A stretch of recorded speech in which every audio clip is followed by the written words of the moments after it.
For over 1,000 years, the Irish fought for independence against wave after wave of invaders trying to claim their beautiful island. From Viking raiders with blood-soaked axes to English knights in gleaming armour, everyone wanted Ireland for themselves. Through it all, the Irish people somehow survived, living in the shadow of foreign powers while keeping their culture alive. Here's what life was really like in ancient and medieval Ireland. Hey, quick thing before we start. If you actually listen to these regularly, hit like or subscribe. I always wonder where everyone's at, so comment your city and what time it is. Weird to think some of you are having breakfast in London while I'm recording this at night here in the States. Okay, tonight it's medieval Ireland. But hold up, get comfortable first. I mean it. Fix your pillows, grab that blanket. This one's worth settling in for. Your eyes open to darkness. Dawn hasn't broken yet. The smoke-filled air inside your tiny one-room house stings your lungs as you blink away sleep. You're curled up on a scratchy wool blanket spread over fresh rushes on the dirt floor. No fancy beds here. You sleep with your entire family in this small space. Your back aches from another night on the hard ground. Morning already? You groan, knowing no one will answer because everyone's still asleep. The dew-dampened thatch roof drips occasionally onto the dirt floor. In the corner, the small pile of peat that serves as your family's cooking fire has nearly died out overnight. Just a few glowing embers remain. Better get it going again before everyone wakes up. You roll over, feeling every knot in your muscles. Unlike your comfy memory foam mattress right now, ancient Irish people slept on whatever they could find. Straw, rushes, or just blankets on packed earth if they were lucky. Outside, mist hangs heavy over the green hills. You're in a ring fort, a circular settlement surrounded by earthen walls and wooden palisades. About 20 families live here together for protection. You need those walls. Raiders could come any time. Another day of still being alive, you mutter to yourself. Let's see how long that lasts. Okay, picture this. It's around 500 CE, and Ireland is nothing like the country we know today. No cities, no central government, just hundreds of tiny kingdoms scattered across the island. The Celts who settled here became known as Gaels, developing their own distinct culture. I spent way too much time researching ancient Irish political systems for this, like concerningly long, but it's fascinating. The land was divided into about 150 tiny kingdoms called tuatha. Each was basically the territory owned by a single tribe. Wait, 150 kingdoms on one small island? That seems excessive. Exactly. Each kingdom had its own king, called a rí, but it gets better. If a king managed to control several tuatha, he became a king of tribes, or rí Biden. The really powerful ones ruled entire provinces and earned the title king over kings, or rí Ruirec. And at the very top there was the High King, or Ard Rí, who, well, to be honest, didn't actually have much real power over the whole island. It was more of a symbolic title that kings fought over constantly. So basically, Ireland had more kings than convenience stores in a modern city. Pretty much archaeological evidence shows that the ancient capital was at Tara, named after a sacred hill. I've seen the place. Standing there, looking out over the countryside, you can almost feel the history. A historian I interviewed said the Irish had so many kings that if you threw a rock in any direction, you'd probably hit one. She wasn't entirely joking. The morning light finally breaks over the hills. Your stomach is already growling. Breakfast is simple. A bowl of porridge made from oats with maybe some milk if your family's cow is producing. No coffee, no sugar, no toast. Just bland, filling food to get you through the day. Imagine starting your day without that morning coffee or tea. Wild, right? Instead, you drink water from the nearby stream, sometimes clear, sometimes not so much. Nothing like a cup of potentially disease-filled water to start the day, you think as you take a reluctant sip. For most regular folks, life was pretty rough. You're a farmer, just like almost everyone else. Your days revolve around tending cattle, growing oats and barley, and trying not to die from disease, injury, or the occasional raid from a neighbouring kingdom. Plot twist, it gets worse. The Irish climate is cool and wet, great for growing grass, terrible for growing enough grains. Cattle were everything. They provided milk, occasionally meat, though you rarely slaughtered them because live cows were more valuable, and served as the main form of wealth. No banks, no stocks, no 401k, just cows. So you're saying my retirement plan would have been cows?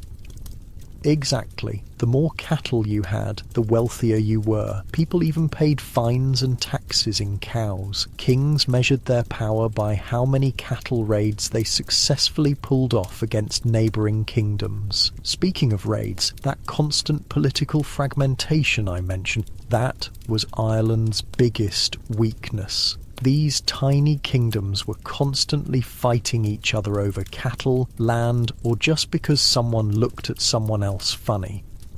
You're probably thinking, why didn't they just unite against common enemies? They tried, they just weren't very good at it. Alliances formed and broke apart faster than modern celebrity relationships. An Irish king might team up with his neighbour one day, then raid his cattle the next. No, but seriously, this is why Ireland had such a hard time against foreign invaders. While the rest of Europe was gradually forming larger political units, Ireland remained divided into these mini-kingdoms that spent more time fighting each other than external threats. The Druids were a big deal back then. These weren't the flower crown wearing, tree hugging types you might imagine. They were highly educated religious leaders, legal authorities, and keepers of knowledge. Training to be a Druid took about 20 years, basically the equivalent of getting multiple PhDs.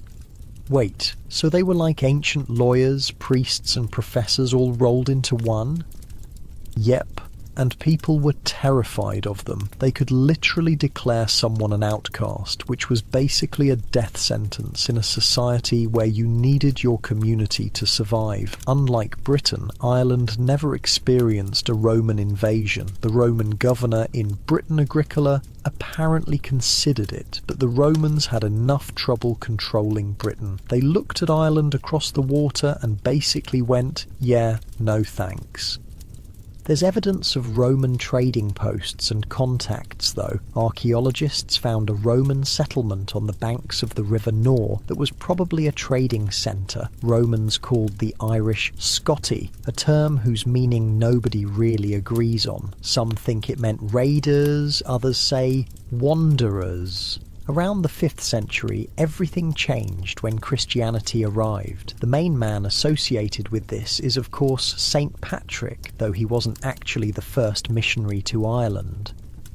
Hold up, so St. Patrick wasn't Irish, and he didn't actually drive snakes out of Ireland? Nope, Patrick was a Romano-British dude who was kidnapped by Irish raiders as a teenager, escaped after 6 years, became a priest, and then returned to convert the people who had enslaved him.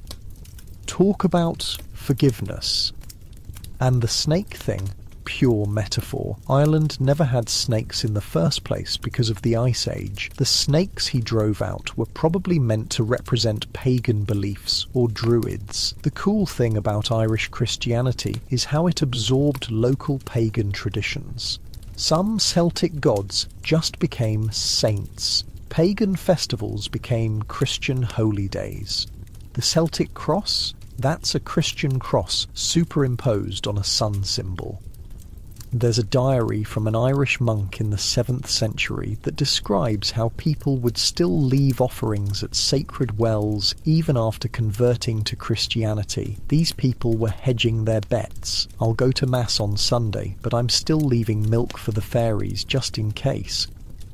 Meanwhile, Ireland's geography shaped everything. The island is ringed with mountains and hills with a central plain. Rivers provided transportation highways, and the countless bays and inlets along the coast would later prove perfect for raiders to slip in unnoticed. By now the sun is high in the sky. Your day is spent tending cattle, repairing fences, or working in the small plot where your family grows oats and vegetables. The work is back-breaking. No machines, no power tools, just your hands, a wooden spade, and maybe an ox if your family is prosperous enough. Your fingers are cracked and calloused. Your back constantly aches. Honestly, modern gym workouts have nothing on the full-body endurance test that was just staying alive in medieval Ireland.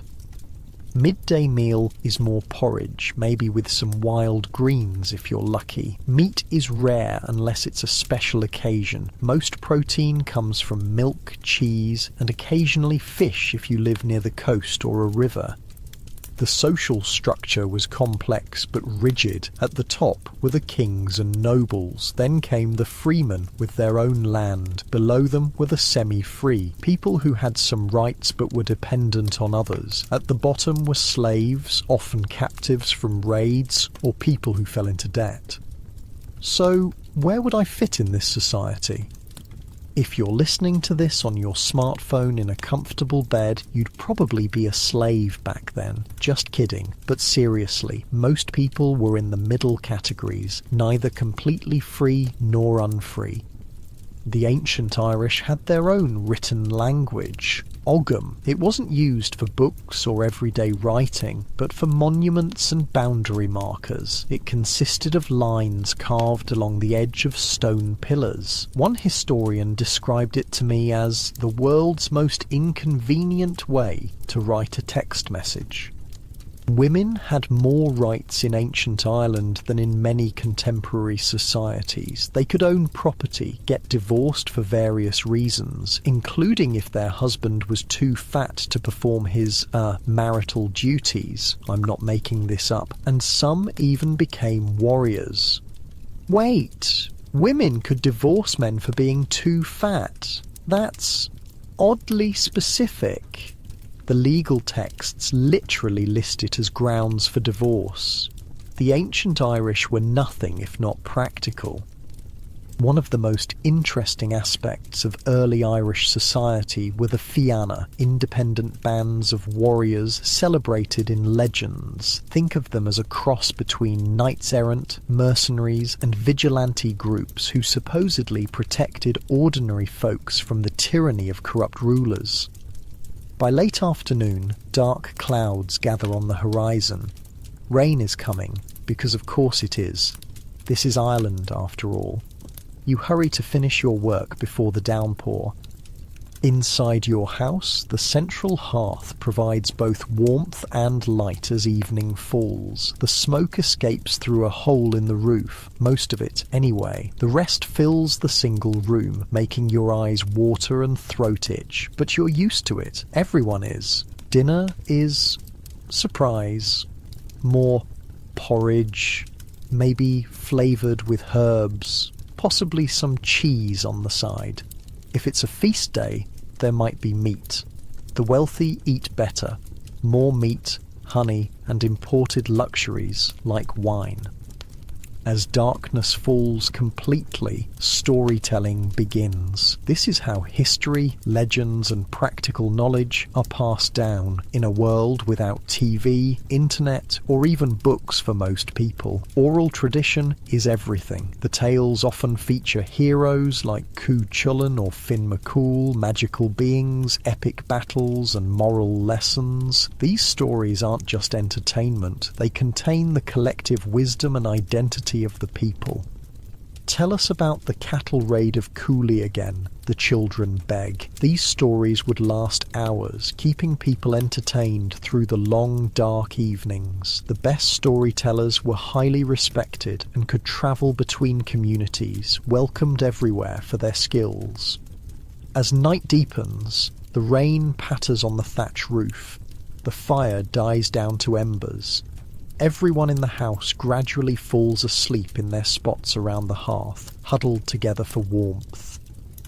Lying there in the darkness, listening to the breathing of your family around you, you wonder what tomorrow will bring. Another day like today, probably. The rhythm of life is predictable, built around seasons and survival, but change is coming to Ireland. Big change.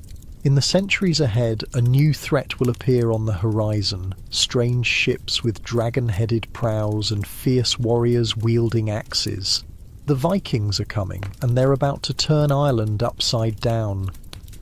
For now, though, you close your eyes, grateful to have survived another day in a world where nothing is guaranteed. Unlike you in your warm, comfortable bed with clean sheets and zero threat of Viking raiders, ancient Irish folks lived with constant uncertainty. The medieval Irish actually had a saying that translates roughly to 3 things to be grateful for: a full belly, a warm fire, and a roof that doesn't leak too much. Perspective, right?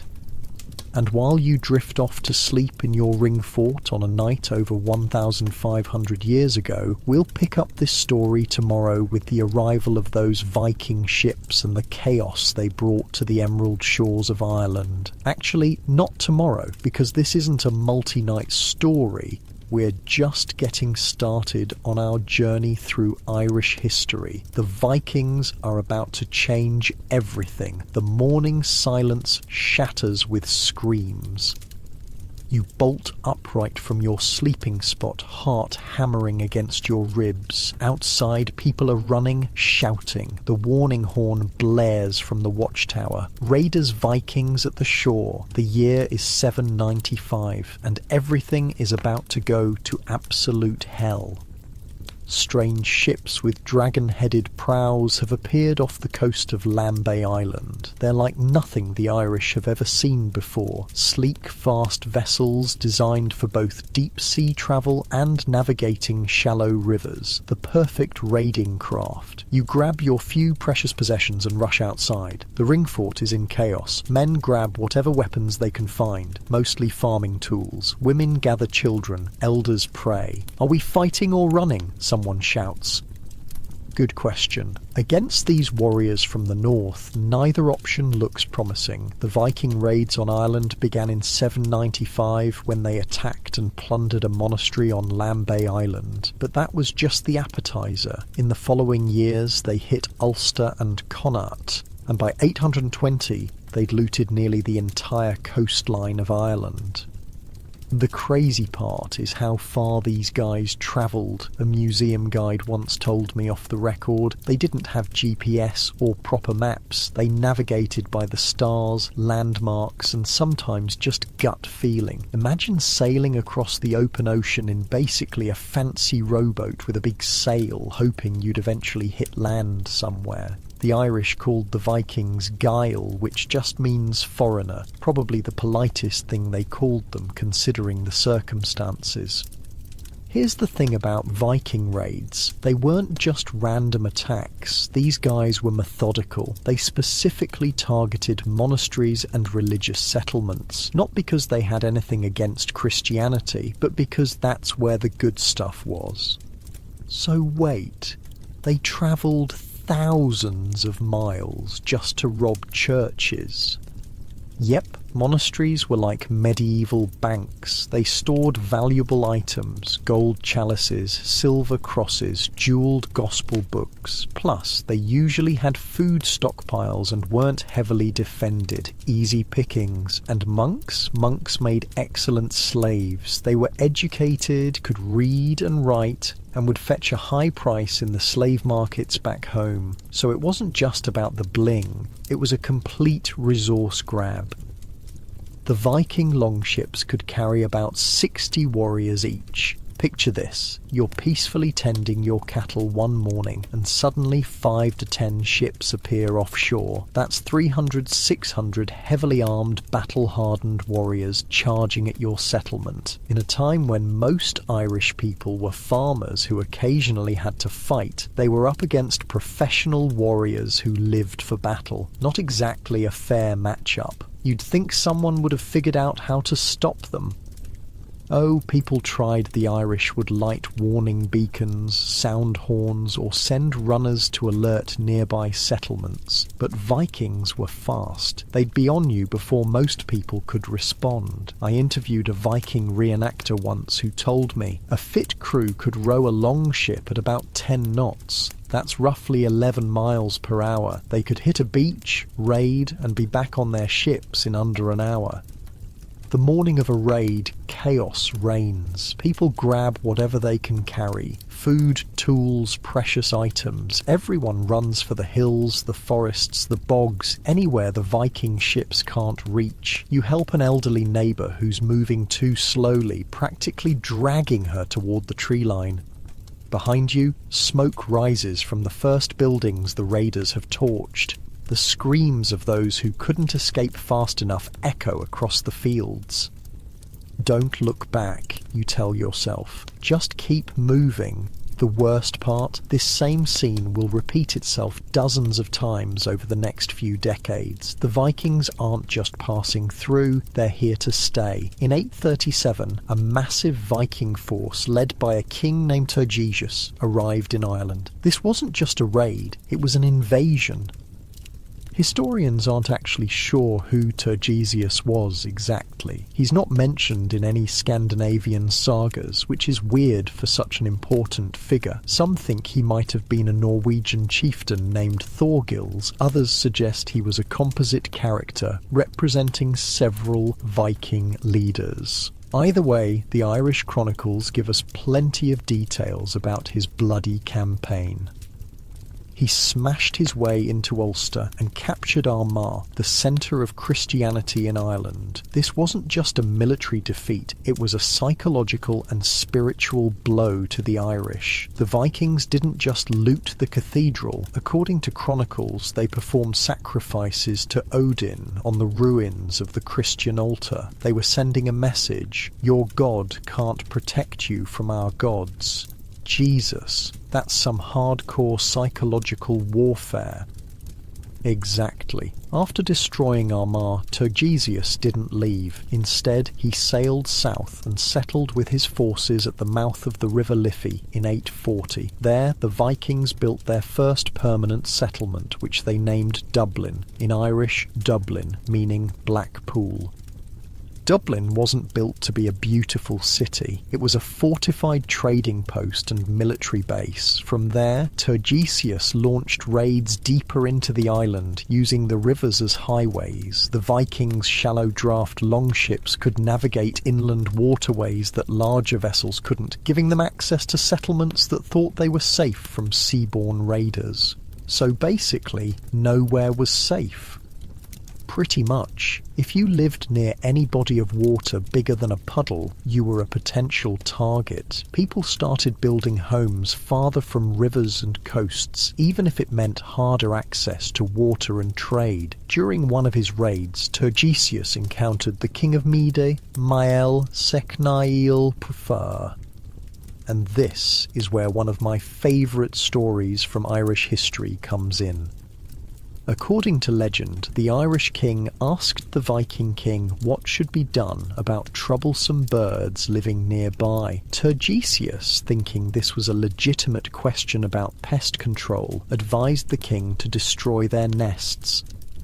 Mael Secnail was like, "Great advice, thanks." Then that night, the Irish launched a surprise attack on the Viking camp, killing them all. Turgesius was captured and, according to some accounts, executed by drowning, a particularly insulting death for a Viking who believed warriors should die in battle with weapons in hand to reach Valhalla. Wait, so the birds were the Vikings?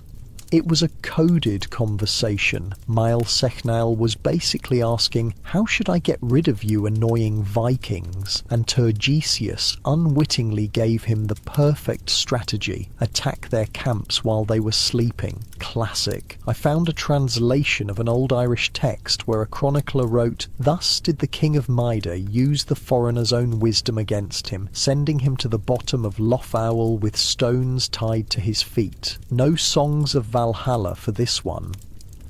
Medieval people had a dark sense of humour. After this victory, Maelsechnaill focused on expelling the Vikings from the island, defeating their armies in several battles. He even received the title of High King of Ireland, becoming the first king whose existence is actually confirmed in reliable chronicles. But, and this is a recurring theme in Irish history, political fragmentation still played a role. Maelsechnaill had to fight not just against the Vikings, but also against other Irish kings. These internal conflicts prevented the Irish from uniting effectively against the Scandinavian invaders. So they're still fighting each other even with Vikings slaughtering everyone. That's not great strategic thinking. I know, right? But put yourself in their position. These kingdoms had been rivals for centuries. Trust was non-existent. Each king was thinking, sure, the Vikings are bad, but if I help my traditional enemy defeat them, what's stopping him from turning on me next? Plus, some Irish kings actually saw the Vikings as potential allies against their local rivals. Classic enemy of my enemy thinking. In 853, Dublin was captured by a new Viking leader, King Olaf the White, or as the Irish chronicles called him, King Amlaíb. He became the first official king of Dublin. Olaf was ambitious. He wasn't content just holding Dublin. He began raiding both inland Ireland and Great Britain. His biggest raid was in 870 when he plundered the Welsh kingdom of Strathclyde. After Olaf died, power passed to his companion, King Eamar, who modern historians believe was the semi-legendary Ivar the Boneless. If you've watched Vikings, you know this guy. In reality, he ruled for only a short time before dying in a skirmish with the Irish in 873. Hold up. Ivar the Boneless? What kind of name is that? Right? No one knows for sure where the nickname came from. Some think he had a medical condition like brittle bone disease, or perhaps was double-jointed and unusually flexible. Others suggest it was a mistranslation and should have been the Hated. Either way, despite his weird nickname, he was one of the most feared Viking leaders of his time.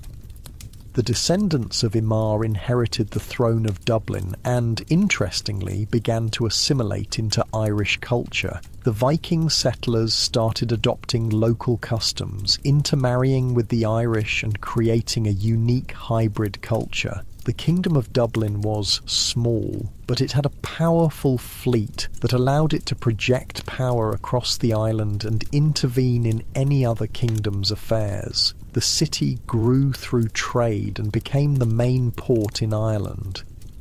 Life changes dramatically for the Irish during this period. Coastal settlements are abandoned or heavily fortified. Monasteries build round towers, tall, narrow structures with a single door high above ground level. When raiders approached, monks would grab their valuable manuscripts and relics, climb inside, pull the ladder up, and wait for the danger to pass. You can still see these towers all over Ireland today. They're like massive stone middle fingers to the Vikings saying, "Nice try, but we're keeping our stuff." Day-to-day survival takes on new dimensions. You learn to hide food and valuables in secret spots. Everyone becomes practiced at grabbing essential items and disappearing into the landscape at the first sign of trouble. Children are taught to be quiet, to run, to hide. Many Irish farms become more self-sufficient but poorer. Trade decreases because merchants fear travelling. Communities become more isolated. Knowledge and skills that once spread easily across regions now stay confined to smaller areas.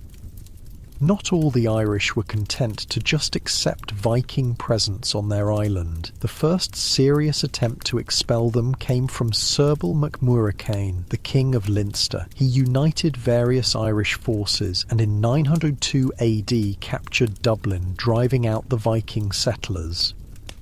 But once again, unity didn't last. After the Vikings left, the Irish kings resumed fighting among themselves. When the Vikings returned 15 years later to retake Dublin, the Irish tried to stop them but suffered a catastrophic defeat at the Battle of Confey. The Vikings didn't just reclaim Dublin, they captured several new cities in Ireland, including Wexford, Waterford, Cork and Limerick. Each became a Viking stronghold and trading centre. It's like they just couldn't get their act together. Yeah, it's frustrating looking back, but that's the thing about history. Hindsight is 2020. These kings weren't thinking about the fate of Ireland as a unified nation. That concept barely existed. They were focused on their own kingdoms, their own people, their own immediate problems.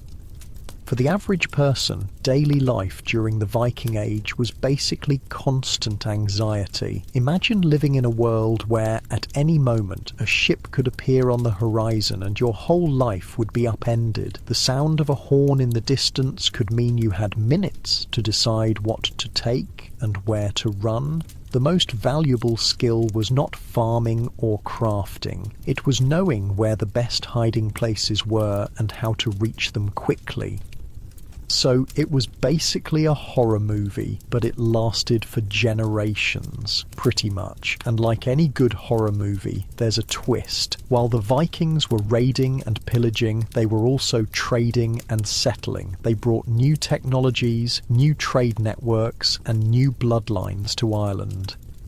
By evening, you're huddled with your community in a hidden cave. Children whimper quietly. Adults speak in whispers. From your hiding spot, you can see the distant glow of burning buildings. Your home is probably among them. Will they find us here? A child asks.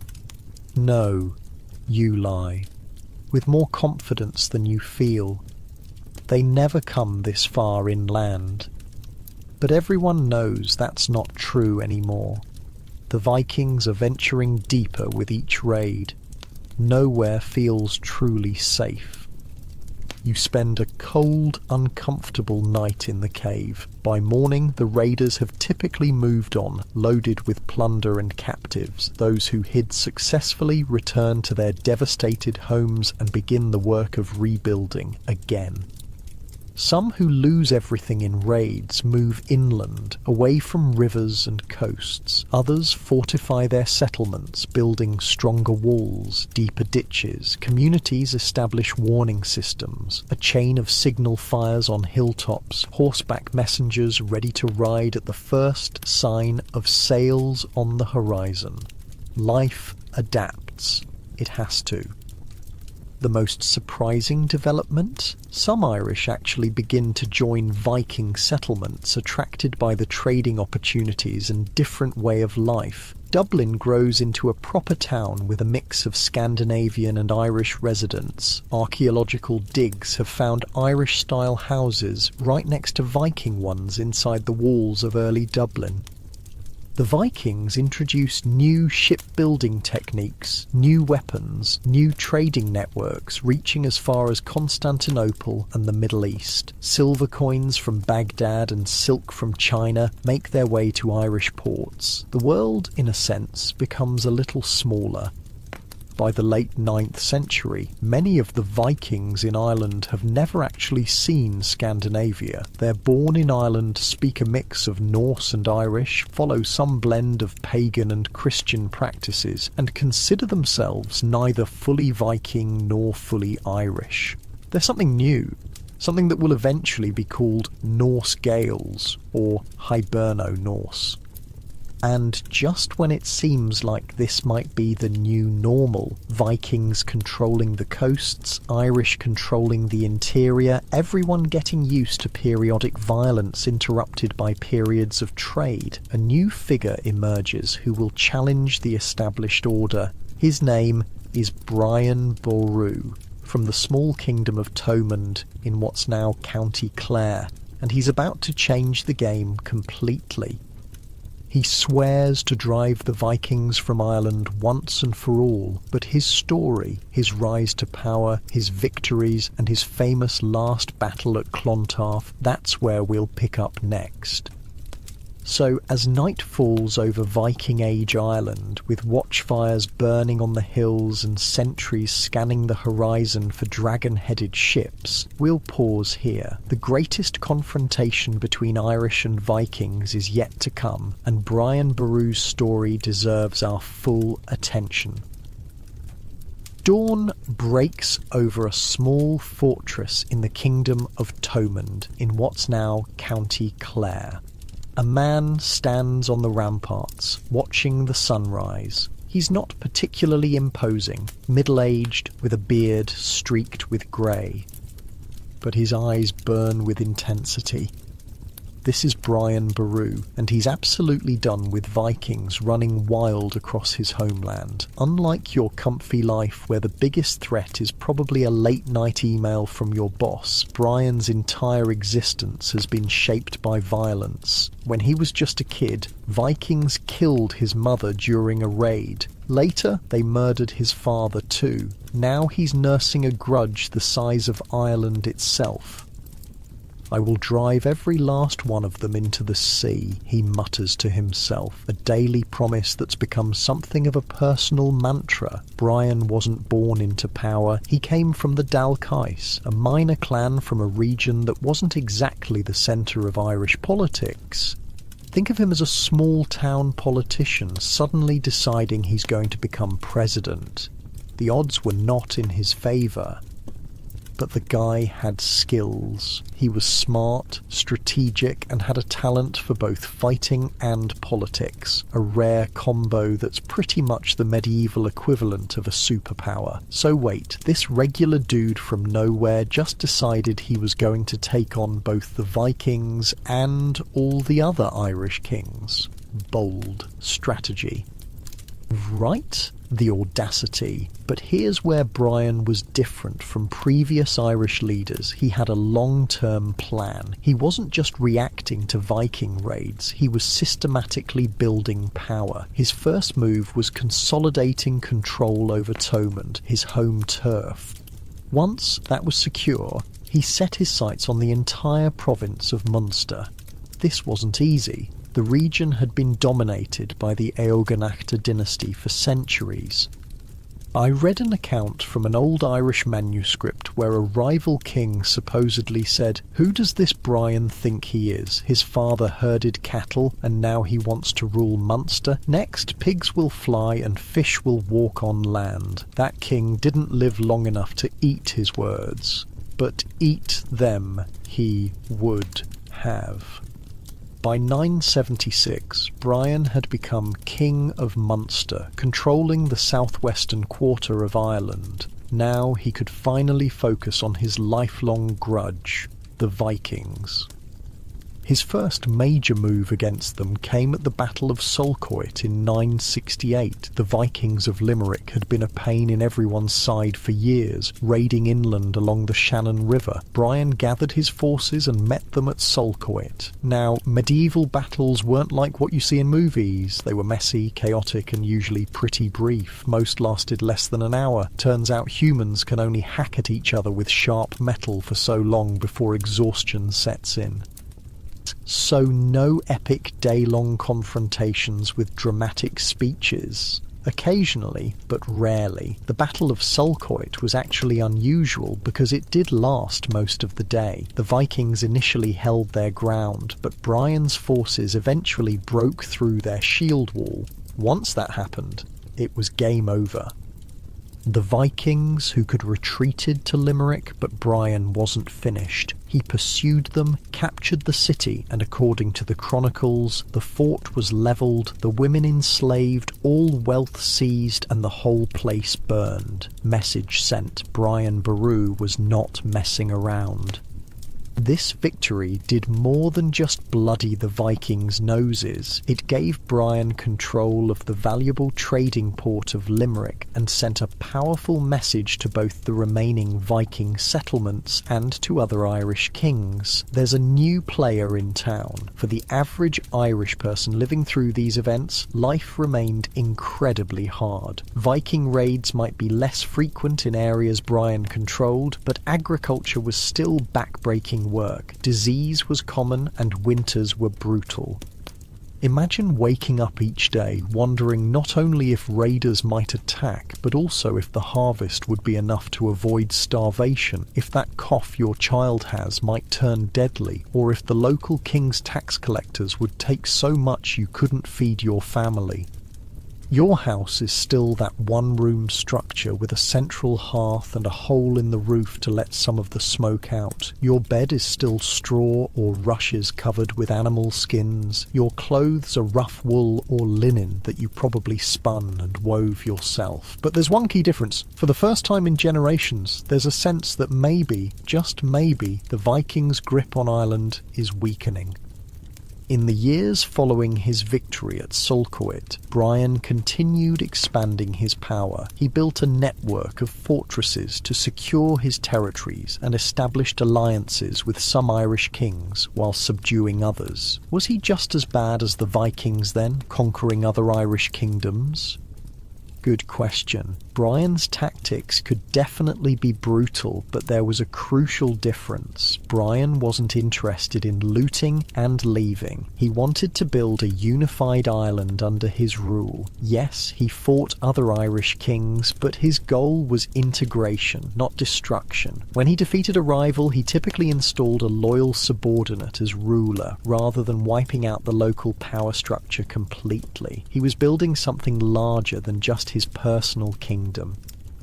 By the 980s, Brian had become powerful enough to challenge Mael Sechnaill II, the High King of Ireland. These two spent about 15 years fighting each other in a medieval political chess match. In 997, they finally reached an agreement. Brian would control the southern half of Ireland, while Mael Sechnaill kept the northern half. This was basically Ireland's version of the Treaty of Tordesillas, where Spain and Portugal divided the New World between them. But Brian wasn't satisfied with half a loaf. 2 years later, the Vikings of Dublin, allied with the Kingdom of Leinster, decided to test Brian's power. Big mistake, huge. Brian and Mael Sechnaill temporarily set aside their rivalry and joined forces against this threat. In the Battle of Glenmama in 999, their combined armies crushed the Dublin Vikings and their Leinster allies. Picture this scene. A cold winter day, the ground hard with frost. Thousands of men arranged in tight formations, breath visible in the chill air, battle standards fluttering in the wind, the silence before the charge, that moment when every warrior contemplates their mortality. Then the horns sound, and it all dissolves into chaos. After the victory, Brian's forces occupied Dublin, the most important Viking settlement in Ireland. According to chronicles, they carried away all the wealth and treasure of the fortress. Brian also took the Viking king's sister as his wife, because nothing says, "I've defeated you," quite like becoming your enemy's brother-in-law. Okay, that's some serious power move energy. Right? Medieval politics was next-level petty sometimes. With Dublin under his control and his main Viking opponents humbled, Brian turned his attention back to his fellow Irishman, Mael Sechnaill. Through a combination of military pressure and political manoeuvring, Brian finally forced Mael Sechnaill to acknowledge him as the High King in 1002. This was a huge deal. Brian Boru had gone from being the leader of a minor clan to the High King of Ireland, a true medieval rags-to-riches story. More importantly, he was the first High King in generations who actually exercised real authority across most of the island.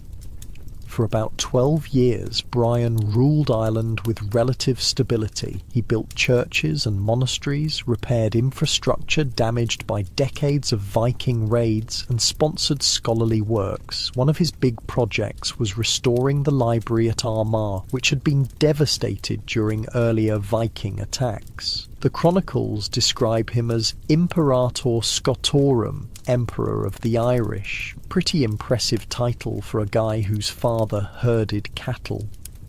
During these years, many Viking settlers in Ireland increasingly assimilated into Irish culture. They intermarried with the Irish, converted to Christianity, and in many cases became just another part of Irish society. Some even fought in Brian's armies. But not all Vikings were ready to play nice. In Dublin, resentment simmered. The Viking king of Dublin, Sitric Silkbeard, was technically Brian's vassal but chafed under Irish rule. He began secretly reaching out to Viking leaders abroad, looking for allies to help him throw off Brian's authority. In 1013, Sitric found his chance. A rebellion broke out in Leinster, an Irish kingdom that had never fully accepted Brian's rule. Sitric immediately joined forces with the rebels. So the Vikings and some Irish teamed up against other Irish? Man, medieval politics was a mess. Tell me about it. Alliances shifted faster than TikTok trends. Sitric went beyond just local allies, though. He sent messengers to the Viking settlements in the Orkney Islands, the Isle of Man, and even back to Scandinavia itself, calling for help against Brian. Viking warriors answered the call, eager for both battle and the prospect of loot. By spring of 1014, a substantial force had gathered in Dublin. The stage was set for the most famous battle in medieval Irish history. On Good Friday, April 23rd, 1014, two armies faced each other at Clontarf, just north of Dublin. On one side stood Brian Boru's forces, composed of his Munster troops and allied Irish kings. On the other side were the Dublin Vikings, their Leinster allies, and Viking mercenaries from across the Norse world. Brian was now in his 70s, too old to personally lead troops in battle. Instead, he remained in his tent behind the lines, praying while his son Murchad commanded the army. The Battle of Clontarf was no brief skirmish. It raged from sunrise to sunset, an unusually long battle for the time. According to chronicles, over 10,000 men died that day, including many leaders on both sides. Imagine the scene: the crash of shields, the screams of the wounded, banners fluttering above the chaos. The tide literally turned during the battle. Fought near the shore, the morning's low tide gave way to evening's high tide, washing blood and bodies out to sea. That's horrifically poetic. History is like that sometimes. As the sun began to set, it became clear that Brian's forces were winning. The Viking line broke, and they began fleeing back toward their ships or the safety of Dublin's walls. But in the chaos of victory, tragedy struck. A small group of Vikings fleeing the battlefield stumbled upon Brian's lightly guarded tent. Among them was a Viking leader named Brodir, who recognized the elderly High King. He rushed into the tent and killed Brian before the king's guards could stop him. So, in a cruel twist of fate, Brian Boru won his greatest victory against the Vikings, but didn't live to see it. He achieved his life's goal of breaking Viking power in Ireland, but paid for it with his life. Wait, he died at the moment of his greatest triumph? That's actually kind of epic. It really is. It's the kind of ending that would seem too on the nose in fiction, but somehow works perfectly in real history. After the battle, Brian's body was taken to Armagh, the ecclesiastical capital of Ireland, where he was buried with great honour. The chronicles describe a 12-day funeral where the clergy kept watch over his body and made constant prayer. So, what did the Battle of Clontarf actually achieve? Contrary to some romantic nationalist histories, it didn't end Viking presence in Ireland entirely. Dublin remained a Viking-controlled city, and Norse-Irish communities continued to exist in coastal towns. But it did mark the end of Viking military dominance. After Clontarf, the Vikings in Ireland became primarily traders rather than raiders. Their assimilation into Irish society accelerated. Within a few generations, many Viking settlements were practically indistinguishable from Irish ones, except for some architectural styles and trading practices. So it was more like a cultural tipping point than a total victory?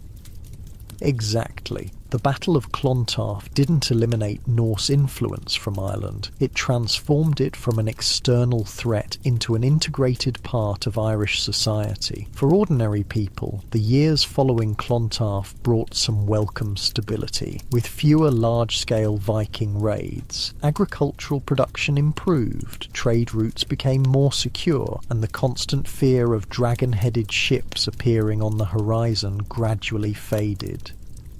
But if they thought Brian Boru's victory meant lasting peace for Ireland, they were sorely mistaken. After Brian's death, the position of High King was immediately contested. His son Mershad had died at Clontarf too, leaving a succession crisis. Ireland rapidly returned to its previous state of competing kingdoms without a strong central authority. And as daylight fades over the blood-soaked field of Clontarf, with Brian's body being prepared for its final journey to Armagh, the next chapter in Ireland's turbulent history is already beginning to unfold. Because while the Viking Age in Ireland was drawing to a close, a new threat was slowly taking shape across the Irish Sea. The English were rising in power, and their gaze would eventually turn toward the emerald shores of Ireland. The Vikings had been fearsome raiders, but they never had the organisation or numbers to conquer Ireland completely. The English would prove to be a very different kind of adversary. Brian Boru had united Ireland briefly through the force of his personality and military skill. Without him, that unity quickly dissolved. It would be more than 800 years before Ireland would be truly united again, and by then it would be under foreign rule. As night falls after the Battle of Clontarf, imagine yourself as an ordinary Irish person hearing the news. The great Brian Boru has defeated the Vikings but died in the moment of victory. There's relief that the immediate Viking threat has been blunted, but uncertainty about what comes next. You light a candle in your simple home, say a prayer for the fallen king, and wonder what the future holds. Will there be peace now? Will another strong leader emerge? Or will Ireland return to the old pattern of competing kingdoms? Little do you know that as you ponder these questions, the seeds of Ireland's next great struggle are already being sown. The Norman conquest of England is less than 50 years away, and once the Normans control England, their ambitious lords will begin looking to Ireland as their next frontier. But that's a story for another time. For now, as the embers of your hearth fire die down and you settle into your bed of straw, take comfort in the momentary peace following Clontarf. The Vikings have been defeated, and for the first time in generations, you can sleep without quite so much fear of raiders in the night. Unlike you in your comfortable bed with clean sheets and no threat of Viking axes, medieval Irish people savoured these rare moments of relative security, knowing how quickly they could vanish. Tonight, at least, there are no dragon ships on the horizon. You wake up to the sound of rain pattering on the thatched roof. It's been about a century since the Battle of Clontarf. Brian Boru is now a legend, a name invoked by Irish kings claiming legitimacy. The Vikings aren't gone, but they've changed. Less raid and pillage, more trade and settle. You roll over on your straw mattress, pulling a rough wool blanket tighter around your shoulders. The morning is cold and damp. Welcome to Ireland in the mid-12th century. Outside your window, Dublin is waking up. The city is still technically ruled by Viking descendants, but they're so mixed with the Irish now that most people just call them Hiberno-Norse, a fancy way of saying Irish Vikings. They dress like the Irish, speak a mix of languages, and most have converted to Christianity.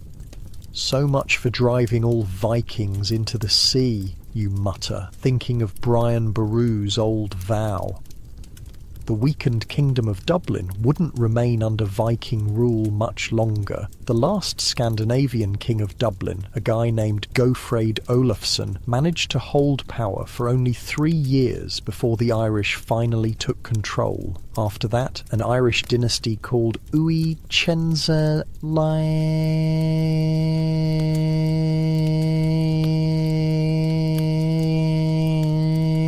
ruling Dublin, though their grip was shaky at best. And this is where our story takes its next major turn, with a dude named Diarmait mac Murchada. Who the hell is Diarmait mac Murchada?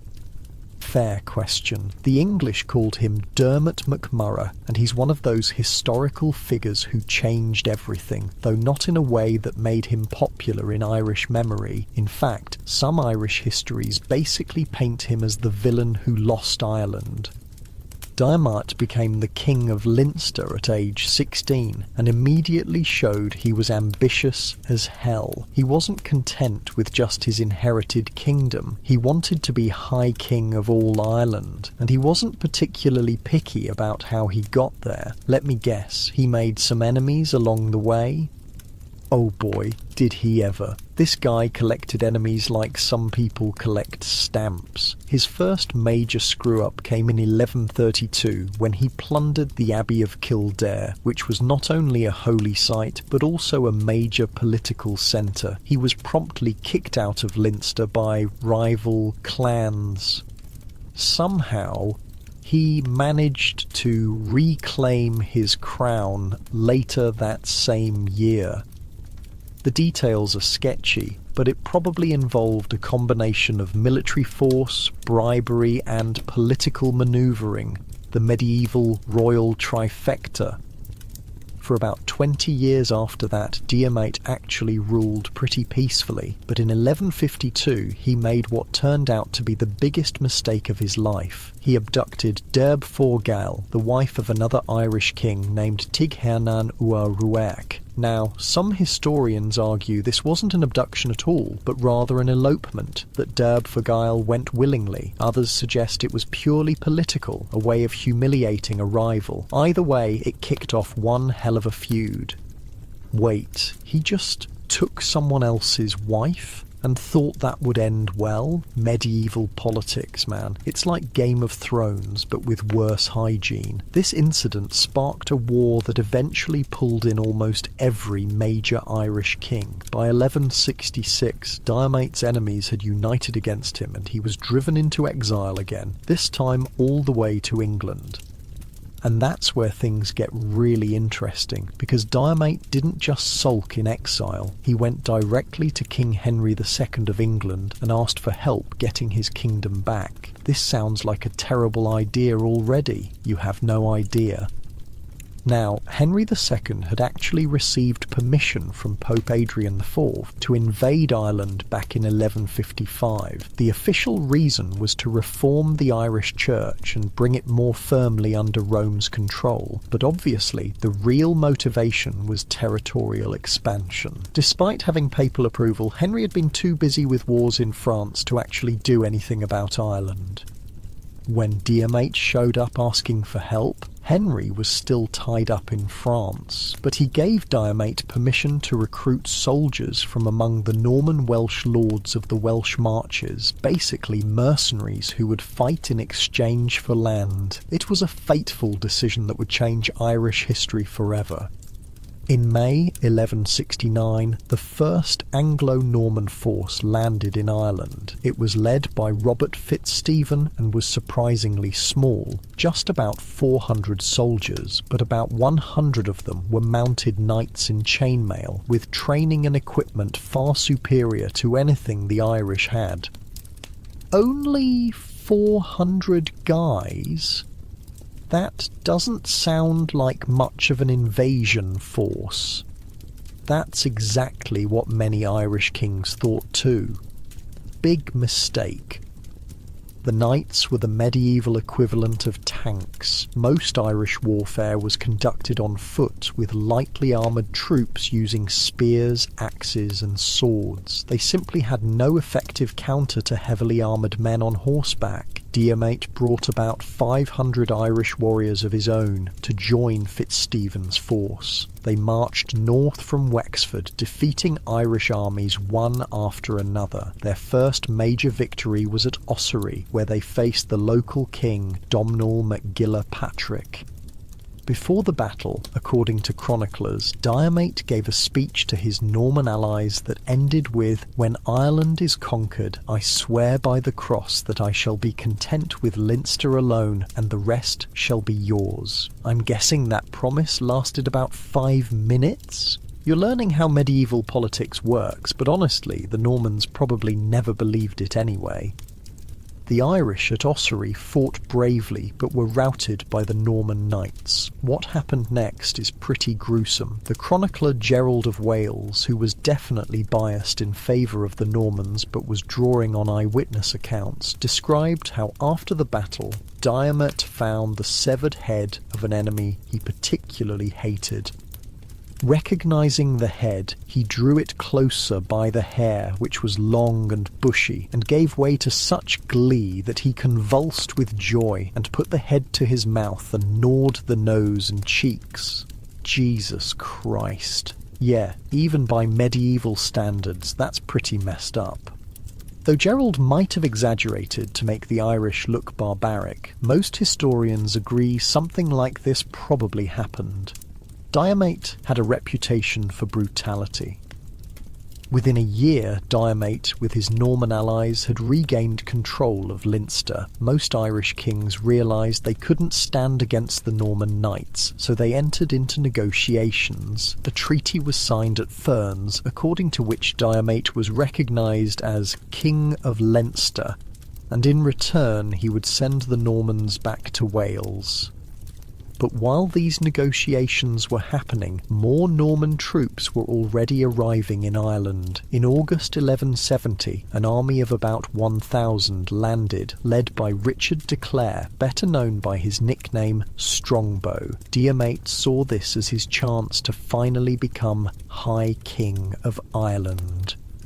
He promptly forgot the treaty he'd just signed and formed an alliance with Strongbow, sealed by marrying his daughter Aoife to the Norman Earl. Then their combined forces marched on Dublin and captured the city. The following year, Diarmait died. The chronicles don't specify the cause, but some suggest it was a sudden illness, while others hint he may have been poisoned. Either way, his death created a power vacuum that Strongbow was more than happy to fill. Strongbow claimed the kingdom of Leinster by right of marriage to Diarmait's daughter, Aoife. This was a Norman legal concept that the Irish didn't recognise, but with an army of knights at his back, Strongbow's legal arguments were pretty persuasive. The Irish weren't ready to give up, though. While Strongbow was consolidating his position in Dublin, a coalition of Irish kings laid siege to the city. At the same time, the men of Munster besieged Wexford and actually managed to capture Robert Fitzstephen.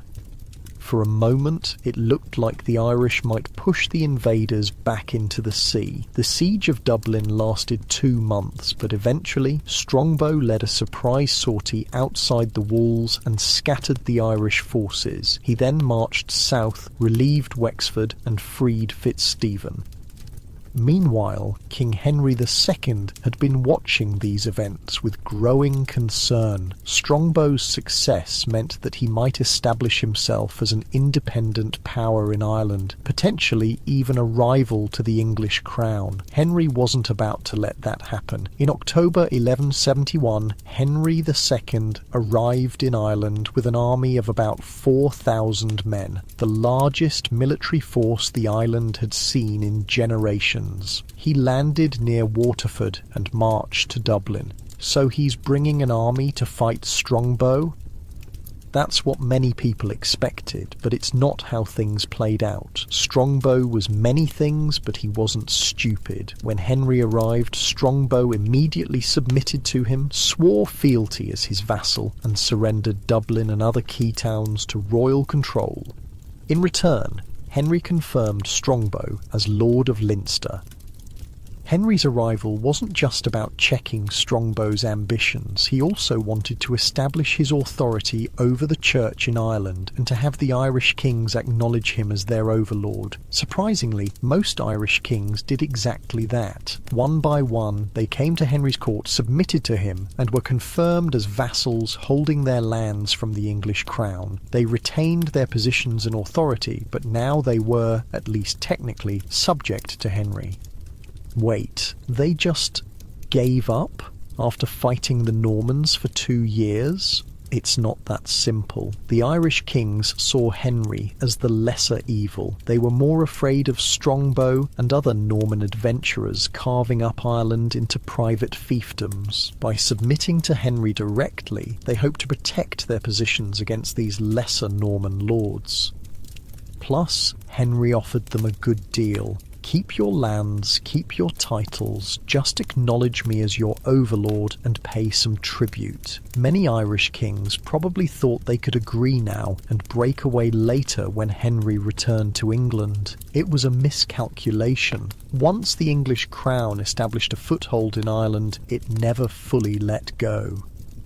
After receiving the submission of most Irish kings, Henry appointed a governor and returned to his continental possessions in early 1172. Hugh de Lacy, an experienced administrator, became the first justiciar of Ireland, essentially the king's representative with extensive powers. So that's it? Ireland is now part of England? Not quite. In fact, what happened next was about 800 years of extremely complicated and often violent history. The initial English control was actually pretty limited. They directly controlled only a small area around Dublin known as the Pale. Outside the Pale, authority was divided between Norman lords like Strongbow, who owed allegiance to the English crown, and native Irish kings, who had submitted to Henry, but maintained considerable autonomy in practice. This meant that daily life changed dramatically for people living in and around Dublin and other Norman-controlled towns, but remained largely the same for those in more remote areas. If you lived inside a Norman-controlled area, you'd suddenly find yourself subject to feudal law, paying different types of taxes and dealing with foreign lords who often didn't speak your language or understand your customs. The Normans built stone castles, something new to Ireland, where fortifications had traditionally been earthworks or wooden structures. These castles were visible symbols of Norman power and transformed the landscape. Norman towns were organised differently too. They established chartered boroughs with stone walls, regular street layouts and legal privileges for citizens.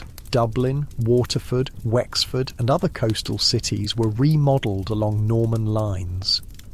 For Irish people living in these areas, some adapted by learning the invaders' languages, Norman French and later English, and adopting their customs. Others resisted culturally, clinging to Irish laws, language and traditions, even while politically submitting to foreign rule. And in the countryside, especially away from the east coast, life went on much as before. The average Irish farmer still lived in a simple dwelling, still grew the same crops and raised the same livestock, still spoke Irish and followed Irish customs. The main difference was that some of their surplus now went to Norman lords rather than Irish kings. But conflicts continued. In 1174, Strongbow attempted to invade Munster, but was defeated at the Battle of Thurles by Irish forces under Donald More O'Brien, King of Thomond. In 1175, Henry signed the Treaty of Windsor with Ruaidhri Ua Conchobar, the last acknowledged High King of Ireland. This treaty divided Ireland into two spheres, the areas under direct Norman control and the areas still ruled by Irish kings. Let me guess, nobody actually stuck to this treaty. Got it in one. The treaty was ignored almost immediately by Norman lords eager to expand their holdings and by Irish kings looking to recover lost territories. In 1177, Henry tried again to strengthen his control by declaring his youngest son John as Lord of Ireland. But John was only 10 years old at the time, so this was mostly a symbolic gesture. When John finally visited Ireland in 1185, at the age of 18, it was a disaster. He insulted the Irish kings who came to pay homage, spent money frivolously, and failed to provide leadership to the Norman lords. After only a few months, he was forced to return to England, having accomplished nothing but making everyone angry. Wow, he sounds like a real charmer. John never quite figured out the whole diplomacy thing, even after he became king following Richard the Lionheart's death. But that's another story. By the time John returned to Ireland in 1210, now as King of England, the situation had deteriorated. Many Norman lords had established themselves as virtually independent powers, while Irish kings continued to resist Norman encroachment. John's second visit was more successful than his first. He forced rebellious Norman lords to submit and built royal castles to strengthen English control. But as soon as he left, the cycle of Norman expansion and Irish resistance resumed. Throughout the 13th century, the English gradually extended their influence in Ireland, capturing more territory and establishing new lordships. The Irish continued to resist, but by 1300, most of the island, particularly the fertile plains, was controlled by Anglo-Norman lords. The Irish kings held onto territory mostly in marginal areas, mountainous regions, boglands and forests where Norman cavalry couldn't operate effectively. During this period, the most powerful Irish dynasty became the O'Neills of Ulster, who would continue to resist English rule longer than any other Irish clan. As night falls on Norman Island, imagine yourself looking out from the walls of Dublin Castle. Below you, the city is changing. Norman French and English are heard in the streets alongside Irish. Stone buildings are rising where wooden structures once stood. Merchants from Bristol, Chester, and even more distant ports haggle in the marketplaces. Ireland is being transformed, but this is just the beginning of a centuries-long struggle. The next major challenge to English power will come from an unexpected direction, Scotland, and that story, the Bruce invasion of Ireland, is where we'll continue next. So, as you settle into your bed in this changing Ireland, with Norman knights patrolling the streets and Irish bards in distant halls singing of resistance, remember how different this is from your comfortable modern bed. No Norman invaders will disturb your sleep tonight. Dawn breaks over a very different Ireland. It's 13:15 and you're in Ulster, the northern province. The morning air carries a bite of early winter chill as you watch strange ships appearing in the distance. Not Vikings this time, Scots. You're about to witness yet another invasion. But this one comes with a twist. These Scots aren't here to conquer Ireland for themselves. They've come as liberators.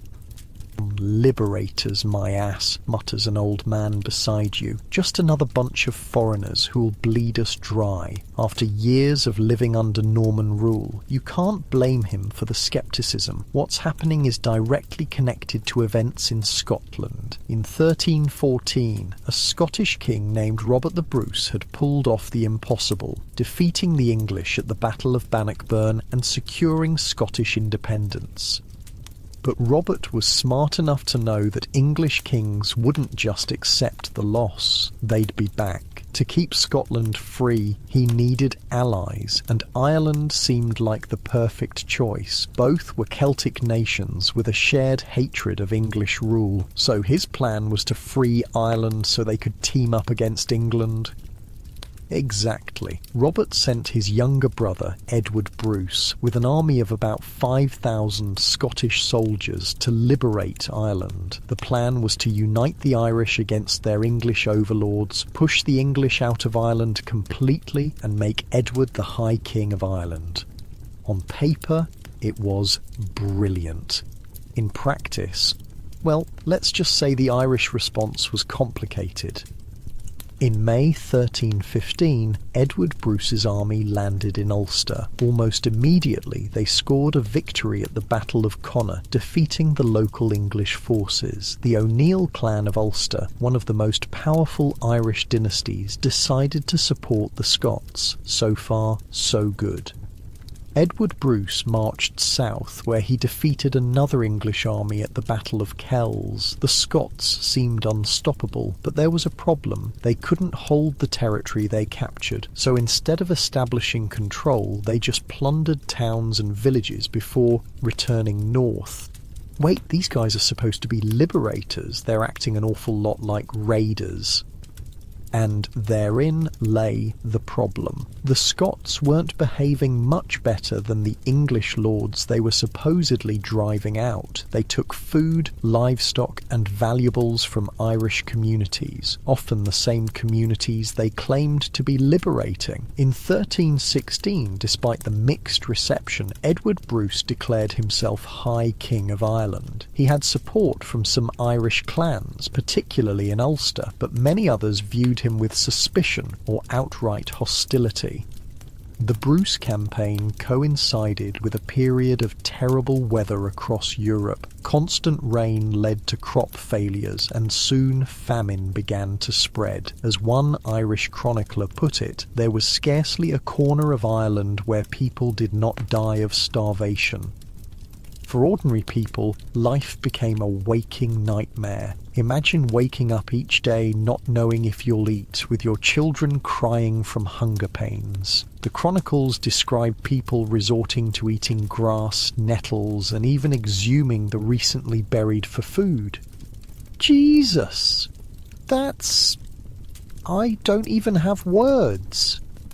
The horror of these years is almost impossible to comprehend, and as famine spread, the Irish increasingly blamed the Scots, whose army was consuming precious resources and disrupting agriculture. I read a transcript from an English court case from this period where a woman testified, "The Scots took our last cow and our seed grain. When my husband protested, they struck him down. Now he cannot work, and we have nothing to plant or eat." Edward Bruce's campaign dragged on for 3 years. By 1318, exhausted by the prolonged war and weakened by famine, the Scots could no longer withstand the English forces, who continued receiving reinforcements from England. In October 1318, the armies met at the Battle of Faughart. The English, led by John de Birmingham, defeated the Scots decisively. Edward Bruce was killed in the fighting, supposedly beheaded with his body quartered and displayed in various Irish towns as a warning. The Bruce invasion was over, leaving Ireland devastated by war and famine. It seemed like nothing would ever drive the English from Ireland, but then came something unexpected, a catastrophe that would rewrite the balance of power across Europe. In 1348, the bubonic plague, the Black Death, reached Ireland's shores. Oh no. Oh yes, and here's where an odd twist of fate occurs. The different lifestyles of the English and Irish settlers played a crucial role during the epidemic. The English lived primarily in towns and cities, while the Irish lived mostly in rural settlements. Since plague spreads fastest in densely populated areas, the English population in Ireland was decimated, while many Irish in isolated rural areas survived. Picture the scene: formerly bustling English towns standing nearly empty, bodies piled in streets, survivors fleeing in terror. Meanwhile, in the Irish countryside, while there was certainly suffering, the impact was less catastrophic. So the plague actually helped the Irish? In a grim way, yes. The Black Death killed between 30 to 50% of Europe's population, but the deaths weren't evenly distributed. By 1360, the English presence in Ireland had contracted dramatically. They controlled little beyond the area around Dublin, which became known as the English Pale. The term "beyond the pale" actually comes from this period. It originally meant outside the area of English law and civilization. These days we use it to describe behaviour that's unacceptable, which tells you a lot about English attitudes toward Irish territories they didn't control. With the English population devastated and their territory reduced, Irish culture began to flourish again. This period, from roughly 1350 to 1500, became known as the Gaelic Revival. Irish language, laws and customs that had been suppressed under Norman rule experienced a resurgence. Many English settlers who remained in Ireland outside the Pale gradually adopted Irish customs, language and laws. They became what later English writers would call more Irish than the Irish themselves. For ordinary people living through the Gaelic Revival, life improved in some ways. There was more autonomy, less taxation, and a return to familiar social structures, but it remained incredibly hard by modern standards. Your home is still that one-room structure, though perhaps slightly larger now. Your bed is still straw or rushes, your clothes are still homespun wool, you still work from dawn to dusk, growing crops or tending livestock. The biggest change is that you're now paying tribute to an Irish lord rather than an English one, and you can openly practice Irish customs and speak the Irish language without fear of punishment. The English didn't just accept this contraction of their power. In 1367 they issued the Statutes of Kilkenny, a set of laws that forbade the English in Ireland from adopting Irish language, customs or dress. Intermarriage between English and Irish was prohibited. English settlers were forbidden from using Irish law. Did that actually work? Not really. Outside the Pale, these laws were basically unenforceable. Inside the Pale, they created a siege mentality among the English settlers, who increasingly saw themselves as an embattled colonial outpost surrounded by hostile natives. In 1394, King Richard II of England decided it was time to reassert English authority in Ireland. He arrived with a substantial army and initially had some success capturing territories in the south and east of the island. These lands were granted to loyal English lords, with the Fitzgerald family, who had been in Ireland since Strongbow's invasion in 1170, receiving the largest share. The Fitzgeralds would become one of the most powerful families in Ireland, known as the Earls of Kildare. Richard II's second campaign in Ireland, however, was far less successful. While he was in Ireland, his cousin Henry Bolingbroke seized the English throne. Richard had to rush back to England, where he was eventually captured and died in prison. Throughout the 15th century, the English crown had little focus on Ireland. First, they were preoccupied with the renewed conflict of the 100 Years' War against France. Later, England was torn apart by the Wars of the Roses, a civil war between the houses of Lancaster and York for control of the English throne.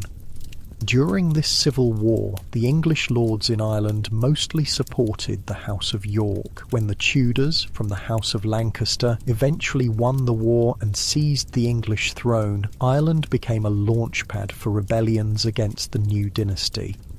I found an account from 1487 where an English official complained the wild Irish and the degenerate English who had adopted Irish ways together make common cause against the crown. They speak Irish, follow Irish customs, and acknowledge no law but that of the Brehons, Irish judges. By the early 16th century, English control in Ireland had deteriorated to its weakest point since the initial invasion. An official report from 1515 stated, "The King's laws are obeyed and executed in only 4 shires, Dublin, Meath, Louth and Kildare." The rest of Ireland was controlled either by wild Irish chieftains who called themselves kings or by degenerate English lords who had essentially gone native. Both groups operated independently, making war or peace without asking permission from the English crown. So, after all that, the English basically lost most of Ireland? For a time, yes. But this period of Irish resurgence was about to come to a crashing end because England itself had changed. Under the Tudors, it had become a centralised state with the king wielding nearly absolute power, and the new king, Henry VIII, had grand ambitions for Ireland. By evening, you're sitting by the fire in a small Irish village beyond the Pale. Life here follows ancient rhythms, the seasons, the agricultural calendar, the festival days that have been celebrated for centuries. An old storyteller entertains the gathered villagers with tales of ancient heroes, Cuchulainn, Finn McCool, the children of Lear. These stories connect you to a past that stretches back before Vikings, before Normans, before the English. Children listen wide-eyed as the storyteller describes epic cattle raids and magical battles. Adults nod appreciatively at familiar tales they've heard since childhood. For a moment, it almost feels like nothing has changed in 1,000 years. But change is coming, more dramatic than anything Ireland has experienced before, because across the Irish Sea, a new English king is preparing to do what no previous English monarch managed, to bring the entire island of Ireland under his direct control. Henry VIII isn't just another English king making territorial claims, he's a new kind of monarch with unprecedented power, determination, and a revolutionary agenda that will transform both England and Ireland forever. As night falls and you prepare for sleep, there's a sense of foreboding in the air. The relative autonomy enjoyed during the Gaelic revival is drawing to a close. The English are coming back, and this time they won't settle for controlling just the Pale. Unlike you in your modern bed with heating and air conditioning, medieval Irish people were intimately connected to the rhythms of nature. As you drift off to sleep on your straw mattress, you can hear the autumn wind rustling through the thatch, carrying the first hint of winter's chill. Outside, a wolf howls in the distance, one of the many that still roamed Ireland's forests. Soon they'll be gone too, along with so much else of old Ireland. The Tudor reconquest is about to begin, and it will change the island forever. Morning mist clings to the green hills as you open your eyes. The year is 1534, and everything about Ireland is about to change. Again. You've heard whispers about the English king across the water, Henry VIII. Unlike previous English monarchs who were often distracted by wars in France or internal conflicts, this one seems dead set on bringing Ireland fully under his control. He split with the Pope, you know, an old woman tells you as you collect water from the village well. Divorced his wife and married another. They say he's breaking up all the monasteries in England and taking their wealth for himself.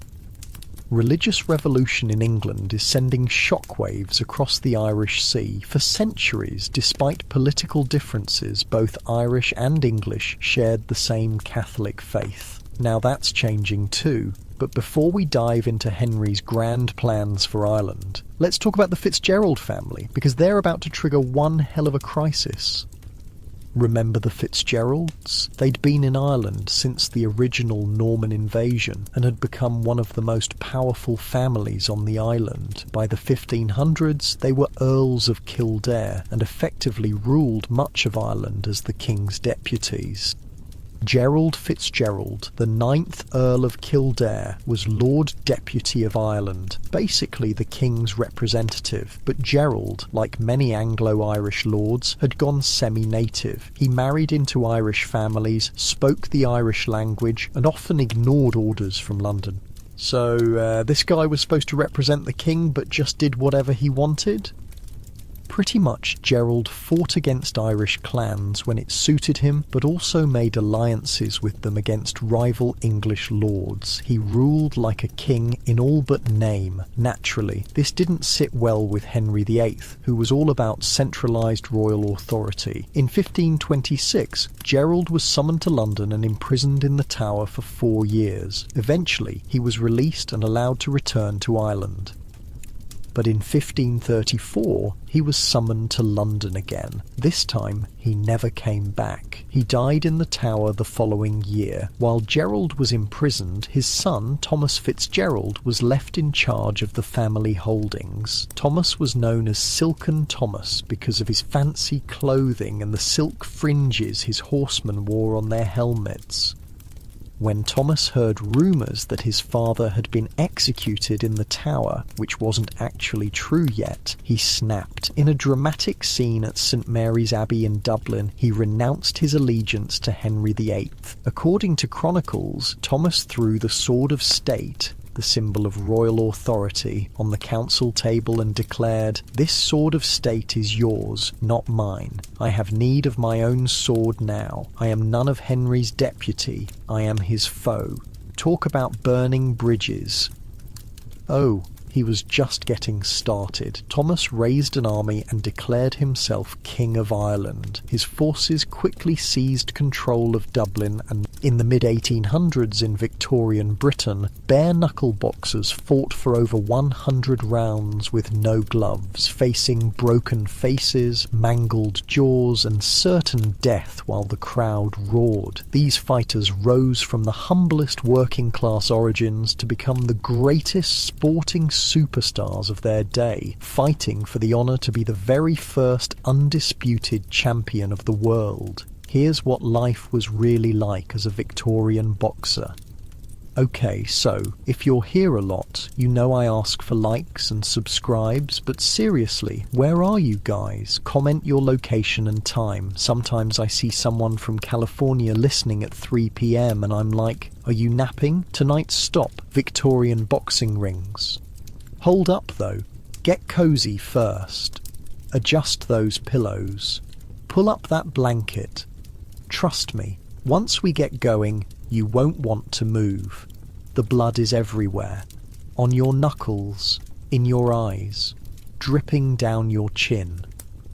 You blink hard, trying to clear your vision. The roar of the crowd comes in waves, one moment deafening, the next oddly distant. Your mouth tastes like copper pennies. 3 of your teeth feel loose, and your right eye has swollen nearly shut. Welcome to London 1847. You're a bare-knuckle boxer, and you're in the middle of the fight of your life. The man across from you doesn't look much better. His face is a mess of red pulp where your left hook connected 2 rounds ago. His nose sits at an unnatural angle. That was from round 17. You've been fighting for nearly 2 hours now, and neither of you shows any sign of quitting. Round 64, the timekeeper shouts. You think about the thin straw mattress waiting for you back in the room you rent above the Fighting Cock pub. Not like your warm, comfortable bed right now. Your actual home is barely more than a closet with a window, but it's the first place you've ever had to yourself, and you've earned every penny of the rent through blood and broken bones. "You okay there, Jackie boy?" your corner man whispers as he splashes water on your face between rounds. He's a former fighter himself, one eye milky white from an old injury, knuckles permanently swollen into gnarled lumps. "Never better," you croak, though your ribs scream in protest with each breath. I spent 3 months researching Victorian boxing for this story, and let me tell you, these guys were a different breed. Our modern boxers are tough, but these bare-knuckle fighters, absolutely insane levels of endurance. See, in today's boxing, you've got weight classes, padded gloves, rounds that last a clean 3 minutes with nice 1-minute breaks. But in Victorian bare-knuckle fighting, a round only ended when someone hit the ground. Could be 30 seconds, could be 15 minutes of non-stop punishment. The crazy part is that hitting the ground was often a strategy. When you needed a breather, you might take a light hit and go down deliberately just to get that 30-second recovery period. Imagine playing that game for 60, 70, sometimes over 100 rounds. Time, the referee calls, and you're back on your feet swaying slightly.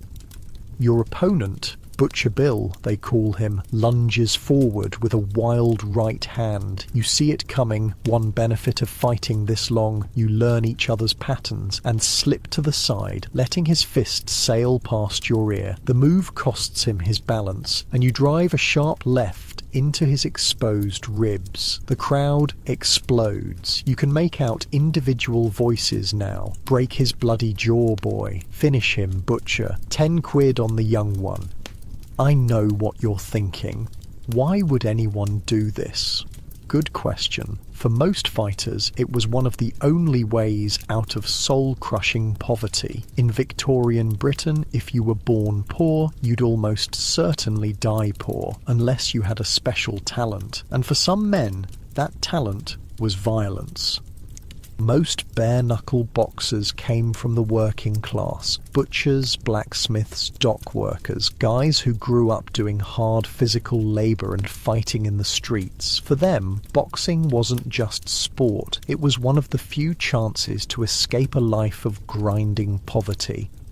Take Tom Spring, born Tom Winter in rural Herefordshire in 1795. His father was a butcher, taught young Tom to box by making him punch a bag hanging from an apple tree. When legendary boxer Tom Cribb discovered him at an amateur match, Spring was offered the chance of a lifetime to train in London under the champion himself.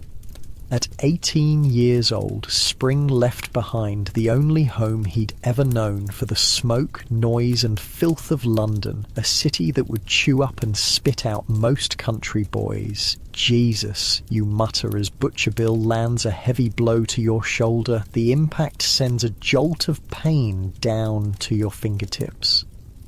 You clinch with him, grabbing his sweat-slick body to buy a moment's rest. Up close, you can smell the gin on his breath, the blood and sweat soaking both your bodies. His eye is swollen completely shut now, and a gash above his other eye keeps seeping blood. Despite his corner's attempts to close it, the referee breaks you apart and you resume the brutal dance. You're fighting at a place called the Fives Court, one of London's premier boxing venues. It's not much more than a large room with benches arranged in a square, but today it's packed with everyone from street urchins who snuck into actual aristocracy wearing silk top hats. That's the weird thing about boxing in this era. It draws from every social class. While working class folk crowd the back, the fancy, what they call boxing enthusiasts from the upper classes, sit up front in their fine clothes, betting obscene amounts of money on the outcome. And speaking of betting, the gambling on these fights is absolutely wild. More money might change hands during a championship bout than most workers would see in a lifetime. Prize fights were often called mills, as in they were money mills for gamblers and promoters. Lord Palmerston, the actual Prime Minister of Britain, was a huge boxing fan. So was Lord Byron, one of the most famous poets of the day. Charles Dickens wrote about prize fighting. These high society types slumming it at bloody bare-knuckle bouts is kinda like if today's tech billionaires and Hollywood celebrities were all obsessed with underground fight clubs. Butcher Bill's legs are looking wobbly now. You've been working his body for the last several rounds and it's starting to pay off. Your own arms feel like they're filled with lead, but you force yourself to keep them up. He's fading, your corner man hisses in your ear. Don't let up now. The The thing about bare-knuckle fighting is that it was as much about endurance as power. Modern boxing matches go a maximum of 12 rounds, but Victorian fights, the famous 1860 championship bout between Tom Sayers and John Carmel Heenan, went for 37 punishing rounds over more than 2 hours, and it only ended because the crowd broke into the ring when Heenan started strangling Sayers over the ropes. I mean, picture that scene. Two guys have been beating each other senseless for hours, and then one starts choking the other with the ropes, and the crowd just loses it and storms the ring. The fight was declared a draw amid chaos, but both men were national heroes after that. Sayers in England and Heenan in America. You land a perfect right cross that snaps Butcher Bill's head back. For a moment he stands frozen, then his eyes roll back and he drops to the dirt floor like a sack of coal. The crowd erupts. Your cornerman leaps over the rope, lifting your arm in victory as the referee counts. Bill isn't getting up this time. Ladies and gentlemen, the ring announcer shouts. Your winner in 64 rounds, the fighting footman, Jack Riley. Money changes hands all around the room. You're too exhausted to celebrate properly, but you know what this means. A bigger purse, a better reputation, and matches against higher-ranked fighters. From a medical standpoint, these fights were absolute nightmares. One surgeon who studied the injuries said the punches could damage eyebrow, nose, rip off an ear, break teeth, smash jaw, and that a blow to the neck could fracture the windpipe and voice box. Broken ribs could puncture lungs, causing internal bleeding. And there were no real doctors at ringside, just experienced cornermen who might throw water on you, give you a sip of brandy, and maybe set a broken nose with their thumbs before sending you back out. Your cornerman wipes your face with a damp cloth. Good work, lad. Rest up. Promoter wants to talk terms for your next fight. And that's the business of it. No time to heal properly. Your body is your only asset, and you've got to keep fighting to earn. Most boxers from this era died young, from injuries, alcohol, or the general hard living that came with the fighting life. Back in your small room above the fighting cock, you inspect the damage. 2 possibly broken ribs, a gash above your left eye that probably needs stitches but will have to make do with a plaster, knuckles swollen to twice their normal size. You carefully unwrap the strips of cloth you bound your hands with before the fight. No gloves in bare-knuckle boxing, just thin strips of cloth to provide some minimal protection to the knuckles. Didn't help much. Your hands look like raw meat. The landlady, Mrs. Higgins, knocks and enters, without waiting for a response. She's carrying a basin of hot water and some clean rags. "Saw the fight," she says gruffly, setting down her supplies. "Not bad for a skinny lad. Need help with them cuts?" She doesn't wait for an answer, already dabbing at your face with a wet cloth. The water in the basin quickly turns pink. "Thank you, ma'am," you manage. "Don't thank me. Rent's going up a shilling now you're winning proper fights." She's not entirely joking, but her hands are surprisingly gentle as she cleans your wounds. Despite all its brutality, bare-knuckle boxing actually had rules. The London prize ring rules, established in the 1740s and refined in 1838. They banned eye gouging and biting. Yeah, they had to specifically outlaw those, but allowed wrestling moves, throws, and fibbing. Which is when you'd grab an opponent by the neck or hair and just pummel him repeatedly. Super civilized stuff, clearly. The training methods were just as brutal and rudimentary as the fighting itself. Fighters would run miles each day, often carrying weights. They'd punch bags filled with grain or sand. They'd spar without gloves to condition their hands. Diet wasn't exactly scientific either. A typical fighter's diet included lots of meat, especially beef and mutton, bread, vegetables, and beer. Yes, beer was considered training food. Some fighters would consume a gallon or more of beer daily during training, believing it provided strength and energy. In some ways, they weren't wrong. When your diet lacks calories and nutrition, the carbs and calories in beer actually helped. But obviously, the alcohol part wasn't doing them any favors for recovery. As you lie on your thin mattress that night, every inch of your body aching, you stare at the ceiling and calculate your earnings. After paying your trainer and cornermen, you've cleared £6, about half a year's wages for an average labourer, earned in a single afternoon. Not bad for a former footman who used to earn scraps serving aristocrats. Tomorrow you'll barely be able to move, but tonight you've got enough to eat well, pay your rent, and maybe even send something home to your mother. You drift off to sleep thinking about the next fight, the next opponent, the next chance to climb a little higher in this brutal world. This is the life you've chosen, or perhaps the life that chose you. Outside your window, London continues its chaotic dance. Street vendors hawking their wares, carriages clattering over cobblestones, drunken arguments spilling out from pubs. The greatest city in the world, filthy, glorious and unforgiving. In Victorian Britain, life was relentlessly hard for the working class. 12-hour workdays, 6 days a week, in factories, mines or docks. Children as young as 5 or 6 working alongside adults. No safety regulations, no healthcare, no safety net if you got injured.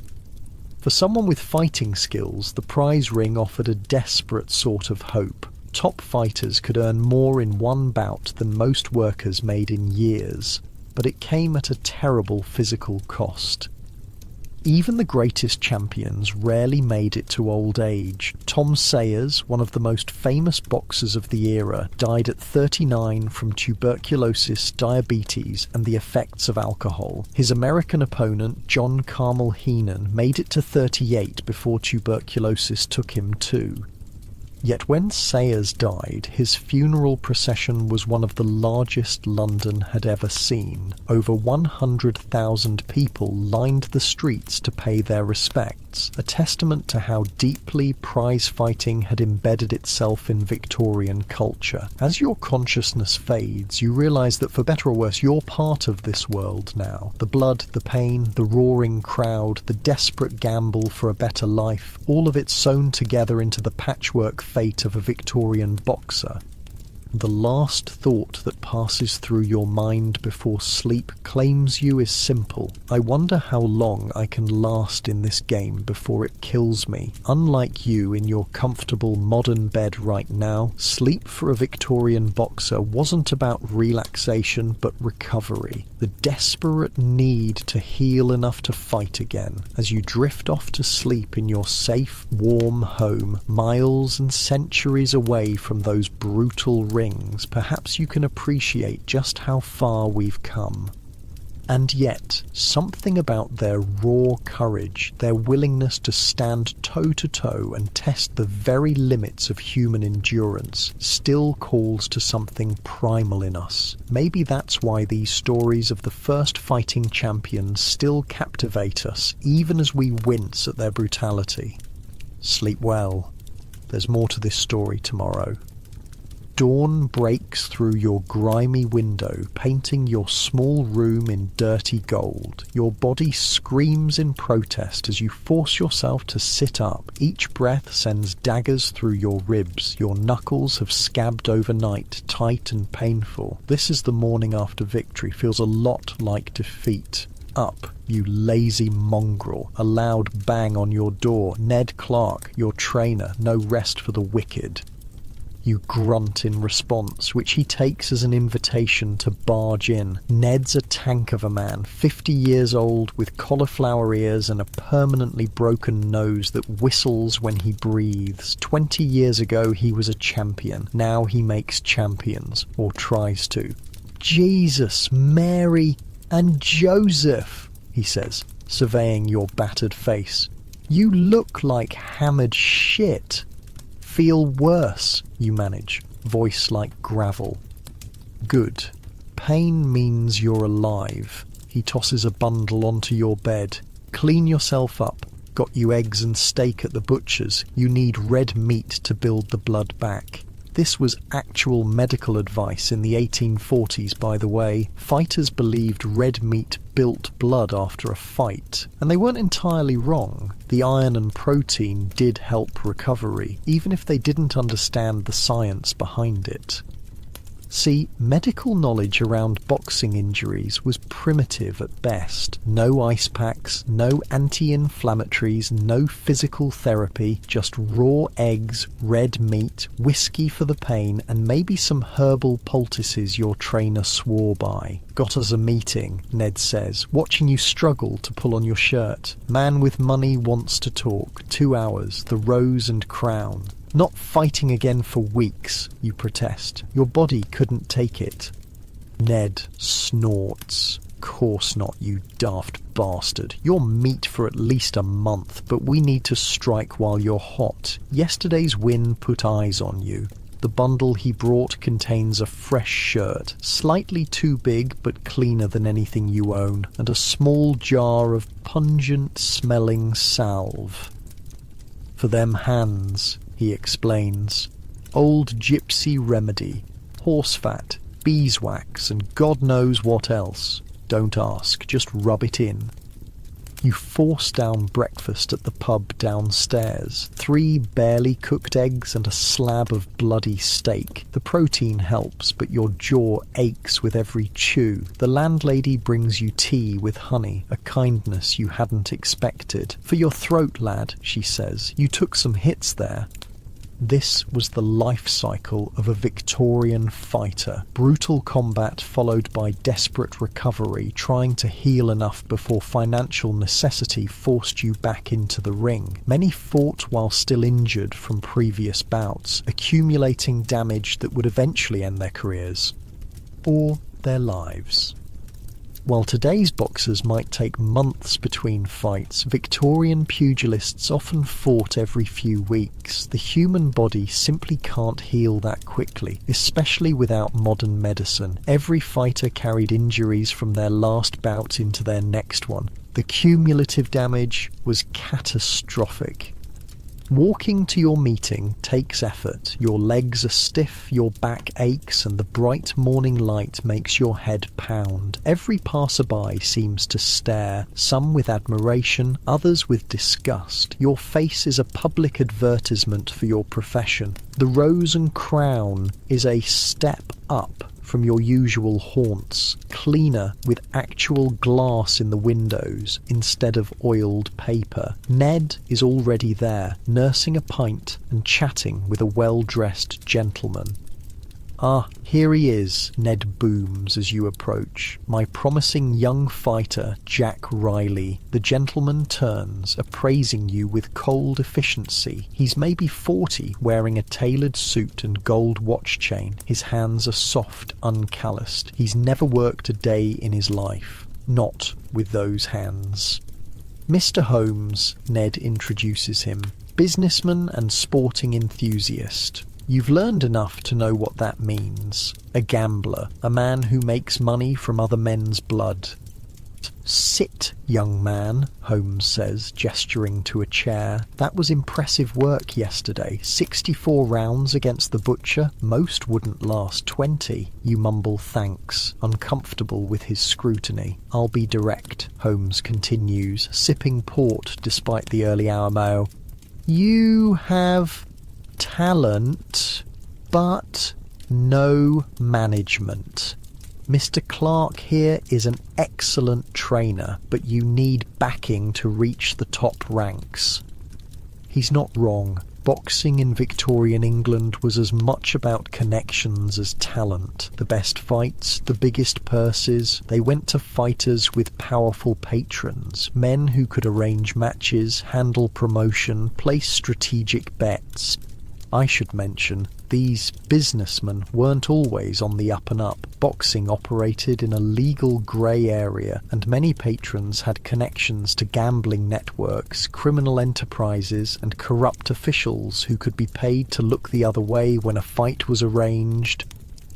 I can arrange 3 fights in the next year, Holmes explains. Proper fights with proper purses. £200 for the first, 3 for the second, 5 for the third, assuming you win, of course. Your head spins at the numbers. £500 is a fortune, more than most working men would see in a decade. It's a path out of poverty, not just for you, but for your whole family. What's your cut? Ned asks bluntly. Holmes smiles thinly. 40% of winnings plus betting privileges. 30, Ned counters, and we get 10% of your betting profits. The two men haggle while you sit in silence, still trying to process what's happening. Yesterday you were fighting for a £6 purse, now they're discussing hundreds. So he'd need to go to Bristol for the first fight, Holmes is saying. There's a man there, Jenkins. Strong but slow. Good match for our boy. Bristol, you finally speak up. That's 100 miles. Holmes looks at you like you're a particularly slow child. Yes, and Manchester for the second, likely London for the third. Did you think you'd become champion fighting the same dock workers and butchers' boys forever? He has a point. The boxing circuit stretched across Britain, with fighters travelling between major cities for important bouts. This wasn't easy in the 1840s. Travel meant uncomfortable stagecoaches or the relatively new railways, which were still expensive. Many fighters had never travelled more than a few miles from their birthplace before boxing took them on the road. The meeting ends with handshakes and a signed agreement, your X mark on a document you can't read, promising your fighting future to a man you just met. Ned seems pleased, though, and you trust his judgment more than your own in these matters. This changes everything, he tells you as you leave. No more back-alley scraps. You're moving up, Jackie boy. The deal made, Ned drags you to his training quarters, a converted stable behind another pub. Despite your protests that you need to rest, he insists you start preparing immediately. Champion ain't made in the ring, he says, handing you a rope. Champion's made in training. You start skipping, an exercise fighters have used for centuries to build footwork and stamina. Every jump sends pain through your ribs, but you grit your teeth and continue. After 10 minutes, you're drenched in sweat and struggling to breathe. Pathetic, Ned comments, though not unkindly. 5 more minutes, then the bag. The bag is a canvas sack filled with sand, hanging from a beam. Not the refined equipment of modern gyms. This thing is hard as stone and rough enough to take more skin off your already damaged knuckles. Not with the hands, you protest, showing him your split knuckles. Then practice blocking, he says without sympathy. Arms up, elbows in, move your feet. You took too many hits yesterday because you stand flat-footed like a damn statue. Victorian training methods were brutal but effective in their own way. They didn't have the scientific understanding of exercise physiology we have today, but they recognized the fundamentals. Build strength, improve endurance, develop technique through endless repetition. A typical training regimen involved running, often while carrying weights, skipping rope for footwork and stamina, punching heavy bags or pads, sparring, though not too often before fights, weight work with primitive dumbbells or medicine balls, diet focused on meat and bread for protein and energy. By noon, you're completely spent. Ned finally relents, sending you to sit while he brings bread and cheese for lunch. You did good yesterday, he says, his gruff voice softening slightly. Real good. But Jenkins is a different class of fighter. He's been at it 10 years, fought everyone from Liverpool to Plymouth, knows every dirty trick in the book. You think I can beat him? You ask between mouthfuls. Ned considers this, head tilted. If we train right and fight smart, yeah, you're faster, younger, hungrier, but he'll hurt you worse than the butcher did. Need to be ready for that. The next few weeks fall into a painful rhythm. Up at dawn for a 5-mile run, regardless of weather. Breakfast of eggs, steak, and bread. 2 hours of bag work, skipping and strength exercises. Rest at midday, then more training in the afternoon. Sparring twice weekly with local fighters Ned brings in. Your hands never fully heal. A fighter's hands rarely did in this era. Instead, the skin over your knuckles gradually hardens into callus, bones underneath permanently swollen. You learn to ignore the constant pain, to fight through it. One evening, Ned takes you to a gentleman's club. Not the kind with dancing girls, but the kind with rich men in smoking jackets. You feel profoundly out of place in your clean but threadbare clothes, standing awkwardly while Ned talks to potential backers. Just stand there and look dangerous, he had instructed you. Don't talk unless asked a direct question. These toffs want a fighting animal, not a conversation partner, and that's exactly how they treat you, like a prized but slightly dangerous animal. They inspect your build, comment on your reach, discuss your prospects as if you're not standing right there. One man even grabs your arm without asking, squeezing your bicep to assess your strength. You nearly deck him on instinct before Ned's warning glare stops you.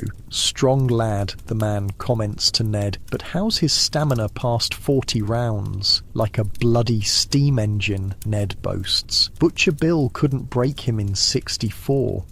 I might put £50 on him for Bristol, if he looks good in training next week." This part of boxing hasn't changed much over the centuries. The uncomfortable dynamic where fighters, especially those from working class backgrounds, are treated as commodities by the moneyed classes who finance the sport.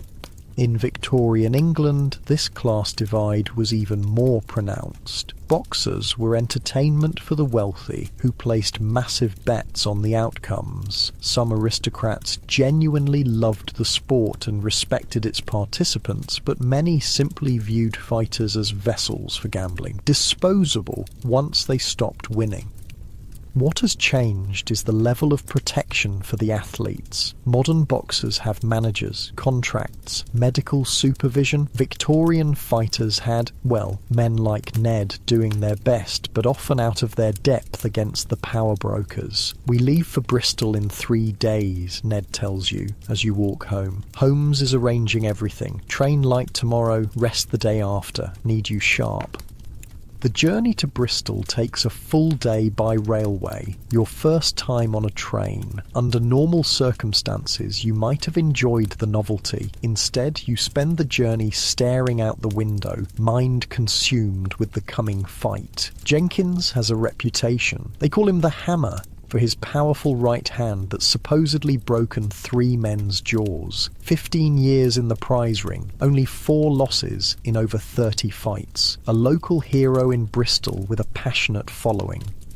You're the unknown outsider, brought in as fresh meat. Bristol is bigger than you expected, a bustling port city with ships from around the world crowding its harbour. Holmes has arranged lodgings at an inn near the docks. Not fancy, but clean enough. You and Ned share a room to save money. The morning of the fight, you wake before dawn, stomach churning with nerves. Ned makes you eat. Dry toast and tea, nothing that might come back up in the ring. Then a short walk to loosen your muscles, careful not to tire yourself. The fight venue is a converted warehouse. By noon, it's packed with spectators, dock workers and merchants standing shoulder to shoulder with gentlemen in fine coats. The noise is deafening as you make your way to the ring, a simple roped-off square with sawdust covering the wooden floor. Jenkins is already there, circling inside the ropes. He's older than you expected, late 30s at least, with greying hair at his temples, but his body is a mass of ropey muscle, and his face is a roadmap of scar tissue. This man has absorbed more punishment than you've ever dealt out. The formalities are brief. The referee, a portly man with impressive whiskers, calls you both to the centre. Clean fight, gentlemen. No hits below the belt, no gouging. Fight ends when one man can't continue or concedes. Jenkins stares at you with flat, emotionless eyes. The eyes of a man who's done this too many times to feel anything anymore. "I'll try not to kill you, boy," he says quietly. "No money in corpses."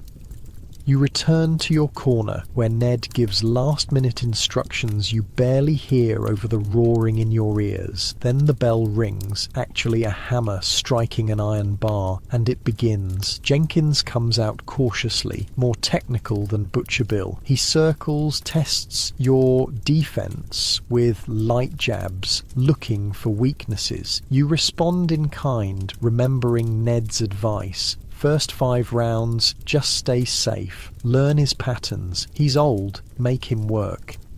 The early rounds are tense but uneventful. Jenkins lands some solid hits, but nothing that puts you in danger. You connect with a few good counters that seem to surprise him with their speed. "He's slowing already," Ned whispers during a break. "Old legs, but watch that right hand. He's loading it up." Ding. Round 8 is when it happens. You slip a jab, step inside, and walk straight into the right hand Ned warned you about. It catches you perfectly on the jaw, a sledgehammer blow that makes your vision explode into white stars. You're on the floor without remembering how you got there. The count reaches 7 before you can force yourself back to your feet, legs wobbling like a newborn colt's. 8, 9, you fit to continue? The referee asks, peering into your eyes. You nod, unable to form words. Jenkins comes in for the kill, but some animal instinct for survival takes over. You clinch, hold, survive the round through desperation alone. Sit, breathe.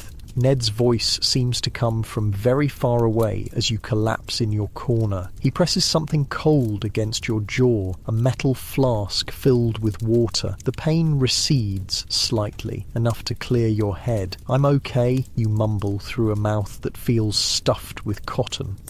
"Like hell you are," Ned replies, but he used a lot of energy trying to finish you. Now he's the one breathing heavy. He's right. The next round, Jenkins charges forward, but his legs have slowed, his punches coming a fraction later than before. You focus on movement, circling away from that deadly right hand, jabbing when you can, making him chase you. 2 more rounds of this, and the dynamic has shifted completely. Jenkins is gasping for air, his shots growing wild as frustration mounts. The Bristol crowd senses the change, their cheers taking on a concerned edge. In round 12, you see your opening. Jenkins throws a looping right that misses entirely, leaving him off balance. You step in with a perfect left hook to his liver, a shot Ned drilled into you for weeks. The effect is immediate and dramatic. Jenkins folds like he's been stabbed, face contorted in agony. The liver shot, as boxers well know, causes a unique kind of pain that simply can't be fought through. There's no count needed. Jenkins remains kneeling, one glove raised in surrender. The Bristol crowd falls silent for one shocked moment, then erupts, some in cheers, others in angry shouts. You've just become the most hated man in the city and also the most respected. As Ned wraps a blanket around your shoulders and hustles you toward the exit, you catch Holmes watching from ringside. He's smiling as he collects what looks like a considerable amount of money from several ashen-faced gentlemen. "Did we just make an enemy?" you ask Ned, nodding toward the grumbling Bristol crowd. Ned grins, exposing his missing teeth. "Nah, you just made a reputation." In your room that night, counting your share of the purse, more money than you've ever possessed at one time, you realize something has fundamentally changed. You're not just fighting for survival anymore. You've entered a world where men like you can rise, can make a name, can perhaps even secure a future beyond the ring. It's a dangerous world, one that breaks most who enter it. But tonight, bandaging your hands and replaying the perfect liver shot that crumpled Jenkins, you allow yourself to believe you might be different. You might be the one who survives. On the train back to London the next morning, Ned spreads a newspaper between you. Your fight gets a full column, complete with a crude illustration of Jenkins kneeling in defeat. "The fighting footman conquers Bristol," reads the headline. "You're famous now," Ned says, unable to hide his pride. "Manchester will be tougher though. Alan's a proper fighter, not an ageing brawler like Jenkins." As the English countryside rolls past the window, you realise you've crossed a threshold. There's no going back to anonymity, to small fights in local pubs. For better or worse, you're now part of the spectacle of the prize ring, that bloody theatre where men like you live and die for the entertainment of others. And somewhere deep in your mind, past the pain and swelling pride, a small voice wonders, how long until someone does to you what you just did to Jenkins? Word of your victory spreads fast. When you return to London, the fighting cock is buzzing with energy. People who never gave you a second glance now slap your back, buy you drinks, ask for details about Jenkins' famous right hand. "Was he as tough as they say?" an eager dock worker asks, eyes wide. "Tougher," you answer, nursing your ale. His punches felt like being kicked by a horse. You're a local celebrity now, at least in the grimy pubs and boxing halls of working-class London. It's a strange feeling. For years you were invisible, just another poor boy scrapping for pennies. Now men whisper as you pass, women give you second glances, and publicans offer free drinks in hopes you'll grace their establishment with your growing fame. Fame, however, doesn't heal broken ribs or split knuckles. 3 weeks after Bristol, you're still wincing with certain movements. Ned notices, of course. Nothing escapes his fighter's eyes. "Need to strengthen them ribs before Manchester," he says one morning as you grimace during rope work. "Alan's a body puncher. He'll target your weakness." "How long we got?" you ask. 3 months. Holmes set the date yesterday. 3 months sounds like luxury after the brutal pace of your early career. Before Ned and Holmes, you'd sometimes fight twice in a month, taking on any challenger for whatever purse was offered. "Got something new to try?" Ned says, leading you to a corner of the training room. There sits a contraption you've never seen, a large leather ball suspended between 2 platforms. "Medicine ball," he explains. "Continental training method. Boxers in France and Germany swear by it. Lie on your back. You do as instructed, and Ned drops the weighted ball onto your stomach. Not hard enough to injure, but with enough force that you instinctively contract your abdominal muscles to absorb the impact." "Again," he says, catching the ball as you push it back. 100 times. Builds armour around your vitals. This is completely true, by the way. Medicine balls were one of the first pieces of specialised boxing training equipment, used since ancient times but gaining popularity in Victorian boxing circles. Like modern core training, they helped fighters develop the abdominal strength needed to absorb body blows. Training innovations were constantly being imported from different countries. The continental style Ned mentions referred to more scientific approaches being developed in France and Germany, as opposed to the rougher, more instinct-driven British methods. The next 12 weeks are the most structured training of your life. Ned has mapped out every day, balancing hard work with recovery in ways you'd never considered important.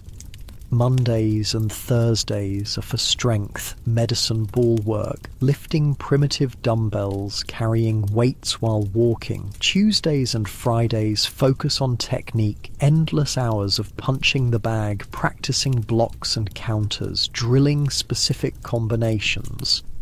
Wednesdays and Saturdays are for sparring, putting everything together against living opponents. Sundays, to your surprise, are for complete rest.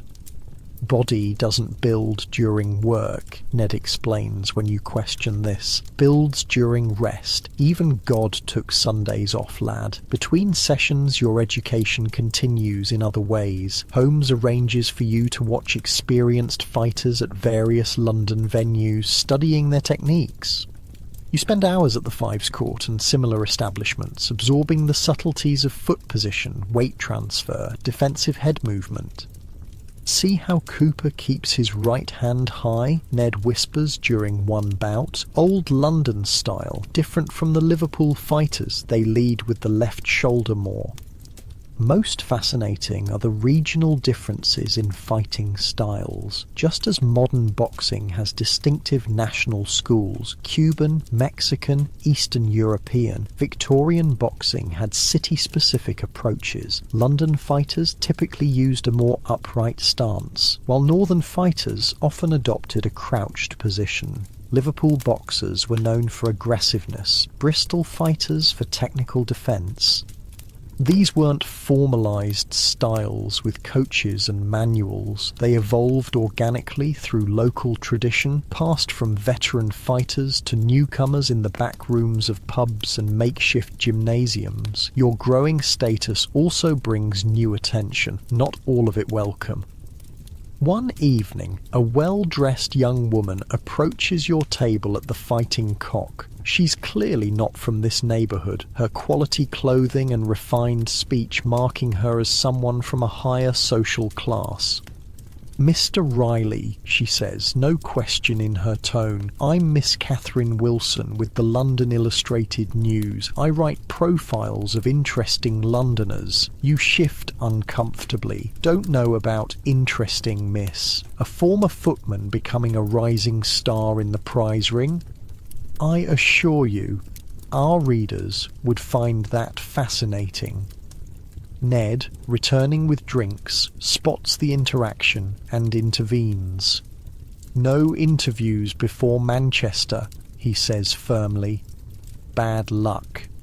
After she leaves, you give him a questioning look. "Newspapers," he says with disgust, "write all sorts of rubbish, true or not, and they pay nothing for the privilege of using your name. Holmes is arranging something with the Sporting Times after Manchester, a proper piece with compensation."